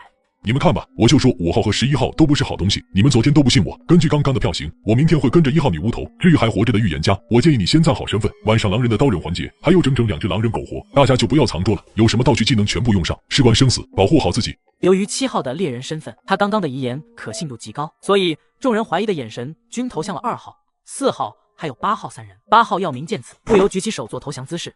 你们别看我，我真是好人，反正明天不管怎么样，我都会跟着1号女巫投票的。我也没想到事情会这样发展，还是明天中午听预言家怎么说吧。2号仗着容貌优势，立马挤出了几滴鳄鱼的眼泪。真的不是我好冤枉啊！我只是以为11号是真的预言家，所以跟着他投票而已。明天我也会跟着1号投票的。刚刚11号说7号是狼人的时候，我也提出了质疑的。我真的是好人。 3个人的演技一个比一个好，众人一时间还真分辨不出所以然来。3号诚心被蒙骗了2次，情绪显然有点绷不住了。 现在被淘汰了2个好人，2个坏人，女巫的药也用完了，这样下去，狼人会获胜的。也别这么想，第一晚狼人不就刀人失败了吗？狼人失去了战斗力最强的5号，说不定我们其他人也有自保的手段呢。他的技能可以躲避没错，但是坚持不了1个小时那么久。哦，是吗？原来大家都以为5号是狼人中实力最强的嘛，其实不然哦。小四，他们要是知道其实夜神一瓶药都没用，该是什么表情？我有预感，明天游戏就该结束了。 站在上帝视角，其实9号的预言家身份挺明显的，说不定狼人们也看出来了。下午2点，夏野敲响了诺亚的房门。你的2瓶药水真的用完了吗？现在情况对我们来说很不利。放心，我骗他们的，药水我1瓶都没用。你今晚安心验人，不管怎样我都能把你救下来。我昨天就看出7号是猎人了，跟他一说，他答应今天带走11号。就今天这情形，就算我没跟他提，他估计也会动手。诺亚闻言不由愣住了，一时间不知道该震惊还是开心了。真的假的？你1瓶也没用，也就是说。 昨天5号被你反杀了，放宽心，一切尽在我的掌握之中。接下来你就验2号和4号，我推测他们俩就是最后的2只狼人了。夏也不敢说10拿9稳，但也觉得有90%把握，可没有预言家验证，他不敢贸然动手。还真是人不可貌相，还好你是好人阵营的，还是重要神职。如果你是狼人阵营的话，我真不知道好人还能怎么样。我也想啊，在狼人阵营多好，我一顿嘎嘎乱杀就过关了。可惜啊，规则怪谈不允许啊。行了行了，你今晚就安心验人吧。不过我还有2瓶药水的事，先别往外说。天知地知，你知我知。行，我之后就跟着夏大佬你混了，绝对指哪打哪，没有二话。诺亚成为参选者已有一段时间，他实力平平，大多时候靠着小心谨慎和低调行事来维持局面。他深知自己虽扮猪吃老虎，可身边不少看似不起眼的人，实则深藏锋芒。那也只是因为我们俩现在同属一个阵营，若是以后还有机会遇上，我们又不在一个阵营的话，我只能说让你尽量不那么惨吧。今天我们杀谁？1号还是9号？1号可以先放一放了，她只是个废物女巫，留到明晚杀好了。倒是那个9号，看着有点像是预言家。你确定？那你去还是我去？我先说好了，我去的话不保证能成功。没事，放心交给我吧，我有把握。行，那就这么决定了，祝你成功。9号，你今天必死。今天晚上，诺亚一直有些心神不宁的，即便夏野已经承诺过他的药水还在，但毕竟要承受肉体上的疼痛，一直苟活的诺亚还是有些提心吊胆的。从对方的体型判断，就是4号倾城无疑了，绝对闪避，绝对闪避 ，B 级天赋，被力量不超过自身2倍的敌人，绝对闪避一坤石。怎么可能？你的力量值不是只有13吗？原来如此，你能看到我的属性值，不过你忘了，我还有天赋技能 A 级天赋，强力爆发，半小时之内力量速度可以翻倍。你1岁杀诡异，2岁干外星人，3岁一拳打爆。就在你以为你天下无敌的时候，诡异居然告诉你，这次副本是诡异狼人杀。万幸的是你觉醒了 SSS 级天赋，你只是个孩子，不仅无视诡异规则，还额外附赠 S 级技能神之眼。怎么可能？你的力量值不是只有13吗？原来如此，你能看到我的属性值，不过你忘了，我还有天赋技能 A 级天赋，强力爆发，半小时之内力量速度可以翻倍。今天晚上死亡的是9号诺亚，参选者夏野是否使用药水救治？救治。收到。参选者夏野使用治愈药水，成功救治9号选手诺亚。这么精彩的视频，当然要配一些炸鸡跟薯条，边吃边看。最近我发现闲鱼有很多的省钱神券，点击左下角上闲鱼搜省钱神券，现在还能0元抽霸王餐。我在闲鱼买了好多低价套餐，真是太省了。上闲鱼有钱花，快去闲鱼省钱吧。原本静静躺在房间内，已经失去生命特征的诺亚猛地咳嗽出声。疼！我还以为这次死定了，还好有夏野的药水。不过这规则怪谈还真是既恐怖又神奇。狼人击杀好人失败，今晚是平安夜。什么情况？击杀失败？我明明确认过诺亚的呼吸和心跳的，怎么可能没死呢？莫非这是对方特殊的天赋技能？糟糕，又被骗了。万分焦虑的倾城思来想去，就是没考虑女巫的药水还在这种可能性。大概是夏野的外表太具有欺骗性了，他想都没想过。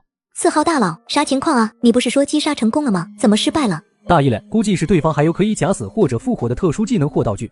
那也没办法，怎么感觉狼人杀个人这么难？完全没有规则上看起来的那么简单。别着急，如果我被投票出去了，还有你的特殊技能，实在不行就用起来吧，这样明晚也能结束游戏了。行吧，都听你的，希望一切顺利。坏人阵营这边焦头烂额，其他好人则都大大的松了一口气。看来今天晚上能睡个好觉了。第二天11点以后，大家到了1楼的会议室，倾城和绿幽2只狼人极力控制着焦虑的情绪，故作镇定地坐到了位置上。既然人都到齐了，那么就开始讨论吧。因为假的预言家11号在昨天已经被投票出局，那么由我这个女巫来主持，大家没意见吧？夏野接连2天投票都投对，众人自然对他来主持没有意见。昨天晚上到底发生了什么？为什么又是平安夜？各位稍安勿躁，我们还是让真预言家9号给大家说说什么情况吧。这是一早就计划好的，如今假的预言家已经被淘汰，真预言家也该出动了，这样过一票就不难了。你1岁杀诡异，2岁干外星人，3岁一拳打爆你。就在你以为你天下无敌的时候，诡异居然告诉你，这次副本是诡异狼人杀。万幸的是你觉醒了 SSS 级天赋，你只是个孩子，不仅无视诡异规则，还额外附赠 S 级技能神之眼。我昨天身份已经暴露了，今天必被票出局。还好绿幽还有能在白天杀人的天赋技能，只要今天我出局，就能保证绿幽的安全了。大家好，我才是如假包换的真预言家。之前投票我引导的方向都对，足以证明我已锁定剩下的2只狼人。昨晚4号潜入我房间想杀我，可他不知道我有假死技能，成功瞒过他，让狼人猎杀失败。我还查验出2号是狼人，接下来2天依次把他俩票出去，咱们就能赢。这么精彩的视频，当然要配一些炸鸡跟薯条，边吃边看。最近我发现闲鱼有很多的省钱神券，点击左下角上闲鱼搜省钱神券，现在还能0元抽霸王餐。我在闲鱼买了好多低价套餐，真是太省了。上闲鱼有钱花，快去闲鱼省钱吧。今天先集火4号，各位好人务必跟我统一归票，别让狼人阴谋得逞。诺亚讲完这一大段，长舒一口气，这是夏野教他说的，还特意交代吊水的事绝不能让狼人阵营知道。之所以决定先票出4号，是因为倾城技能强大，他们怕倾城今晚再出手伤人，得先除掉4号这个威胁。TMD， 原来是2号和4号这2个内鬼，还好预言家你靠谱，昨晚没被杀死。只要今天、明天我们将这2个狼人票出，我们就赢了。其他参选者同样满心欢喜，仿若经历劫难后重获新生。其中3号程心最为激动，眼眶泛红，泪水几近夺眶而出。太好了，太好了，这样我们就能顺利通关了。还好我没白白被淘汰，能通关也不错，至少不会没命了。夏野见大家都跳过轮流发言的环节，直接变成了自由讨论，不由提议道：那么我们今天就直接投票好了。根据预言家说的，归票4号，大家没意见吧？众人听后纷纷点头，当即着手投票。很快结果公布，所有人都把票投给了4号，连身为坏人的2号和4号自己也不例外。为什么4号没有挣扎一下就认命了？就算他俩想放弃，也没必要都投自己吧？这做法倒像是怕被淘汰的不是4号，而是2号似的。4号倾城被投票出局，今日投票结束，该选手无特殊技能。电子音播报结束，倾城的身体开始慢慢变得透明，消失前，他向2号绿幽头去意味深长的一瞥，似在传递重要信息。这一幕被夏野敏锐捕捉到。下午2点，绿幽趁人不注意，鬼鬼祟祟的跑进了4号房间。极致迷幻，极致迷幻，憋气技能可以命令任何雄性诡异听从差遣，但只能持续半小时。去把8号参选者药明杀死。你1岁杀诡异，2岁干外星人，3岁一拳打爆。就在你以为你天下无敌的时候，诡异居然告诉你，这次副本是诡异狼人杀。万幸的是，你觉醒了 SSS 级天赋，你只是个孩子，不仅无视诡异规则，还额外附赠 S 级技能神之眼。极致迷幻，极致迷幻，憋气技能可以命令任何雄性诡异听从差遣，但只能持续半小时。去把8号参选者药明杀死。可惜极致迷幻1天只能使用1次，不然能多杀几个，直接结束游戏。诺亚，你不觉得4号和2号认输的太快了吗？这可是规则怪谈，攸关生死。如果是你，难道不会挣扎一下吗？夏野越想就越觉得不对劲，忍不住将心中的疑虑说了出来。也有可能吧，但是规则说了，狼人除了每晚刀刃，其他时间段不允许玩家互相伤害的。要知道，违反规则的话，会直接被规则污染死亡，那就等于送死啊。纵然诺亚为人小心谨慎，但涉及规则，他不觉得有什么例外。一切皆有可能，就像狼人杀人的时候想不到好人其实也有很多种应对方式一样。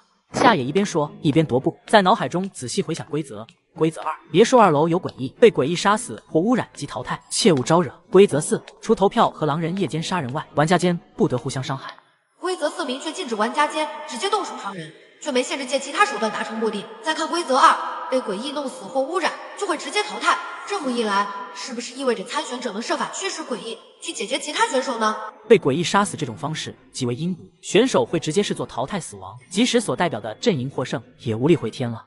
诺亚，我们赶紧召集所有玩家，建议接下来所有好人全都一起行动。诺亚不明所以，但是夏野的决定从来没有出错过。好的，那我们先去一个个敲门，然后一起行动。希望来得及，千万别出事啊！诺亚，先去敲6号智瑶的房门。怎么了？发生什么事情了吗？我正午睡呢。可能是有问题，我怀疑2号绿幽有其他杀人方式，所以现在我们所有人最好一起行动。这次的规则怪谈快结束了，大家都不希望在收尾的时候再出问题吧？好的，我收拾一下就来，你们先去找别人吧。夏野一群人站在8号房间门口，诺亚一边敲着门，一边蹙起了眉头。夏野有些不对劲啊，怎么耀明一直不开门？明明在1楼也没看到他呀。此时基本上除了耀明和绿幽，其他选手全部都聚到了一起。说不定他在睡觉呢，可能睡得跟猪一样，没听到敲门声吧？我感觉绿幽那妮子应该没有这种本事吧？你们会不会想太多了？你自己都被骗吃亏多少次了？小心驶得万年船，最后关头还是谨慎点好。想到自己之前的耀眼表现，冰豪显然一噎，终于是住了口。敲了半天，耀明都没开门，夏野的心情越来越沉重。好了，诺亚，别敲门了，我来把门踹开吧。不是吧，夏野弟弟，这可是实心铁门，很重的，你来踹，还是我们一起吧？冰豪的话音还没落下，一声巨响，8号房间的铁门就4分5裂了。妈耶，本以为是个青铜正派，没想到是王者大佬。这铁门我都踹不开，刚刚我还叫人家弟弟，这大佬应该不会记仇吧？我们来迟了，耀明已经遇害了。刚满3岁半就被选中参加诡异直播间，在这里，参选者有的疯狂啃食自己的血肉，有的跪地唱征服，而这一切仅仅是因为规则之主叛逆了人类与诡异的厮杀，一时兴起想看人类自相残杀的戏码。第8轮规则怪谈就在10分钟后开启，你将代表龙国参加本轮规则怪谈。本次参选者名单：龙国、夏野、漂亮国、查尔斯、风车国、吉尔伯特、毛熊国、伊娃、樱花国、小奈查查子、泡菜国、朴爱信等参选者将代表你们的国家参加怪谈直播间。哦，这次的规则怪谈居然所有人都一样，而且这些名字都好熟悉啊！看来在近几轮规则怪谈中，有部分参选者也找到了其中的规律和适合自己的生存方式，越来越强了。震惊！这次夜神居然不去特殊副本了，什么意思？夜神的表现一直很完美啊，难道这次的规则怪谈难度很高？也有可能是情况特殊，我觉得我嗅到了不寻常的味道。眨眼间，夏野置身于一个明亮却空旷简约的房间。奇怪的是，这里没门没窗，氛围压抑。淡蓝色油漆笔在墙壁上写就的一字格外醒目。房间里备有充足食物、水，还有舒适床铺以及一张摆放着纸笔的书桌。难道这次的活动区域只有这么一丁点大吗？欢迎来到怪诞直播间。怪诞直播间的开放时间为24小时。一直以来遵守规则，是不是感到心累无奈？没关系，这次由参选者你们来自己制定规则。当然，你制定的是别人的规则。来吧，在半小时内写下规则，每个人只可以写5条规则。怪谈将会随机分配你们书写的规则，带有明显恶意和矛盾的规则会被删除，请各位仔细思考。记住，在总计233个直播间当中，只有100名参选者可以活下来。如果人数提前缩减至100人，则本次规则怪谈提前结束。注意，违反规则，参选者会直接面临诡异污扰。若人数超标，在今夜凌晨，规则怪谈将会在所有怪诞直播间内降临诡异，直到只剩下100名幸存者为止。我去，什么情况？自己制定规则？妈呀，这次的主题太阴间了吧？这不是让参选者们自相残杀吗？怪不得这次给的活动区域这么封闭，原来这次的规则这么特殊，相当于蓝星233个国家的参选者互相制约。参选者们相当恐慌，一边要害怕别人给自己制定的规则，一边又怕自己制定的规则难不倒别人。时间只有半个小时，夏野思索了一会儿，就坐到了书桌前。就在他到纸张的同一时间，眼前突然出现了来自神之眼的提示：隐藏信息，规则并非随机，而是按各国参选者综合实力，从高到低次分配。第一直播间接收2号、3号房间的规则。啊，不是随机，而是按照顺位分配的吗？怪不得自己房间的墙壁上写了个显眼的1，似乎这个隐藏提示对自己也没啥用啊。就在夏野准备随便写规则的时候，突然想到蓝星排名第2的似乎是漂亮国的查尔斯，他不由眼前一亮。这条隐藏信息也并不是完全没用嘛。于是夏野拿起笔刷刷刷的就开始写规则。啥？夜神这么快就开始写了，我看其他人都还没动笔，还在思考呢。夜神无所谓吧，我感觉不管是啥规则他都不怕。夏野很快就写完了规则。规则1，每隔1小时说一句龙国天下第一。规则2，说完龙国天下第一之后跟一句漂亮国又不做人了。规则3，每隔3小时做10个仰卧起坐。规则4，每隔4小时做10个深蹲。哈哈哈，绝了！夜神怎么想的啊？伤害性不大，侮辱性极强，但是万一拿到这份规则的不是查尔斯呢？那也没事啊，从别人口中说出来也没问题。今天突然发现夜神真的很会刷人。你今天才发现吗？我早就发现了。别笑了，我刚看了别国直播间，那些参选者写的规则太惊悚了，有要求1小时内咬下自己虎口一块肉的，还有要求别人唱本国国歌的，这谁能做到啊？妈呀，太狠了吧！这就是奔着要弄死对方去的。夏野面前的纸条瞬间消失，接下来一张崭新的纸条落到了他的手中。规则1，不可以进食和喝水。规则2，将所有国家的国歌全部唱一遍。规则3，用至少20种语言说出我爱你3个字。规则4，双腿劈叉1小时。哎，居然只有4条规则，莫非还有一条规则是因为太恶毒被规则怪谈自动删除了吗？不过就这上面的4条规则来看，也足够恶毒的了。至于遵守规则，是不可能遵守规则的，这辈子都不可能遵守规则的。在夏野分析规则的时候，2号房间的查尔斯也看到了夏野写的规则。Shit! This must have been written by that despicable Zhou Yi. It's a great shame. Even if Charles were to die, he wouldn't be able to follow the rules despite being strangely contaminated. 龙国天下第一，漂亮国又不做人了。夏野写的规则虽然侮辱人，但确实不难达成。在生命面前，什么面子都是狗屁。刚满3岁半就被选中参加诡异直播间，在这里，参选者有的疯狂啃食自己的血肉，有的跪地唱征服，一切仅仅是因为规则之主叛逆了人类与诡异的厮杀，一时兴起想看人类自相残杀的戏码。龙国天下第一，漂亮国又不做人了。就在查尔斯依循夏野所写规则行事之际，夏野已然着手违反规则，暗自提升自身属性。规则234均未明确界定时间限制，当下根本不具备违反的条件，思来想去，也只能先从违反规则1入手了。夏野从空间道具里掏出之前放在里面的各种零食饮料，开始吃了起来。兔兔这么可爱，当然要吃兔兔了。参选者夏野违反规则1，力量加1。夏野这边吃得酣畅淋漓，心满意足之时，3号房间里的吉尔伯特正攥着查尔斯写的规则，满脸怒容，嘴里不停地骂骂咧咧。我去你 M， 这是哪个龟儿子写的？吉尔伯特一边咒骂，一边仔细看着查尔斯的规则。规则1，不可以发抖；规则2，不可以说话；规则3，吃东西不可以发出声音；规则4，喝水一次不能超过5毫升；规则5，吃东西必须嚼满10下才能咽下。这规则看着温和，实则 TMD 都是陷阱。规则1，不可以发抖，谁能控制住不发抖啊？还有规则2，不可以说话，24小时不说话，不得憋死啊！还有规则3、4、5，更缺德。吉尔伯特在心里问候他们全家，但却不能说任何话，简直憋屈的要发疯。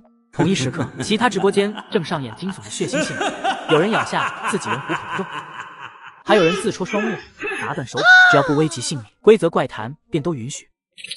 注意，因参选者人数提前减至100人，首轮规则怪谈结束，第二轮开启。本次怪谈直播间开放24小时，大家表现亮眼，提前1半时间完成首轮。首轮淘汰133人怨念虫，开启第二轮。首轮幸存者要承受被淘汰者怒火，本轮由被淘汰者制定规则备注。首轮被淘汰目标者，本轮无需更新规则。100个直播间仅30人能存活，若人数提前到30人，怪谈提前结束；若超员，10月31日凌晨诡异降临，直至剩30名幸存者。解！各位参选者们，尽情享受他们的怒火吧。原本还暗自庆幸自己逃过首轮淘汰的参选者们，在听到第3句话的瞬间，劫后余生的喜悦瞬间凝固在脸上。那些本就因首轮规则折磨的缺胳膊少腿、身心俱疲的人，听闻这噩耗，更是再也抑制不住，崩溃大哭起来。果然如此，就知道规则怪谈不可能这么好心。按照以往的惯例，能有1/10的通关率都是很好的了，绝不可能有将近1半的通关率。可惜早知道自己制定杀伤力更强的规则了，这样规则更新以后，自己说不定还能多薅一些力量值。夏野身在房间中，还不知道其他直播间所面临的腥风血雨，直到时间将近凌晨，第二轮怪谈直播间才终于正式结束。参选者夏野违反规则2、3、4，力量加3。由于参选者人数提前降至30人，第二轮规则怪谈提前结束。龙国参选者夏野为淘汰他人且存活，完美通关怪谈直播间，龙国获15%国运提升，其余29名参选者存活通关，其所属国家各得5%国运提升。怪谈世界10分钟后关闭，请参选者尽快撤离。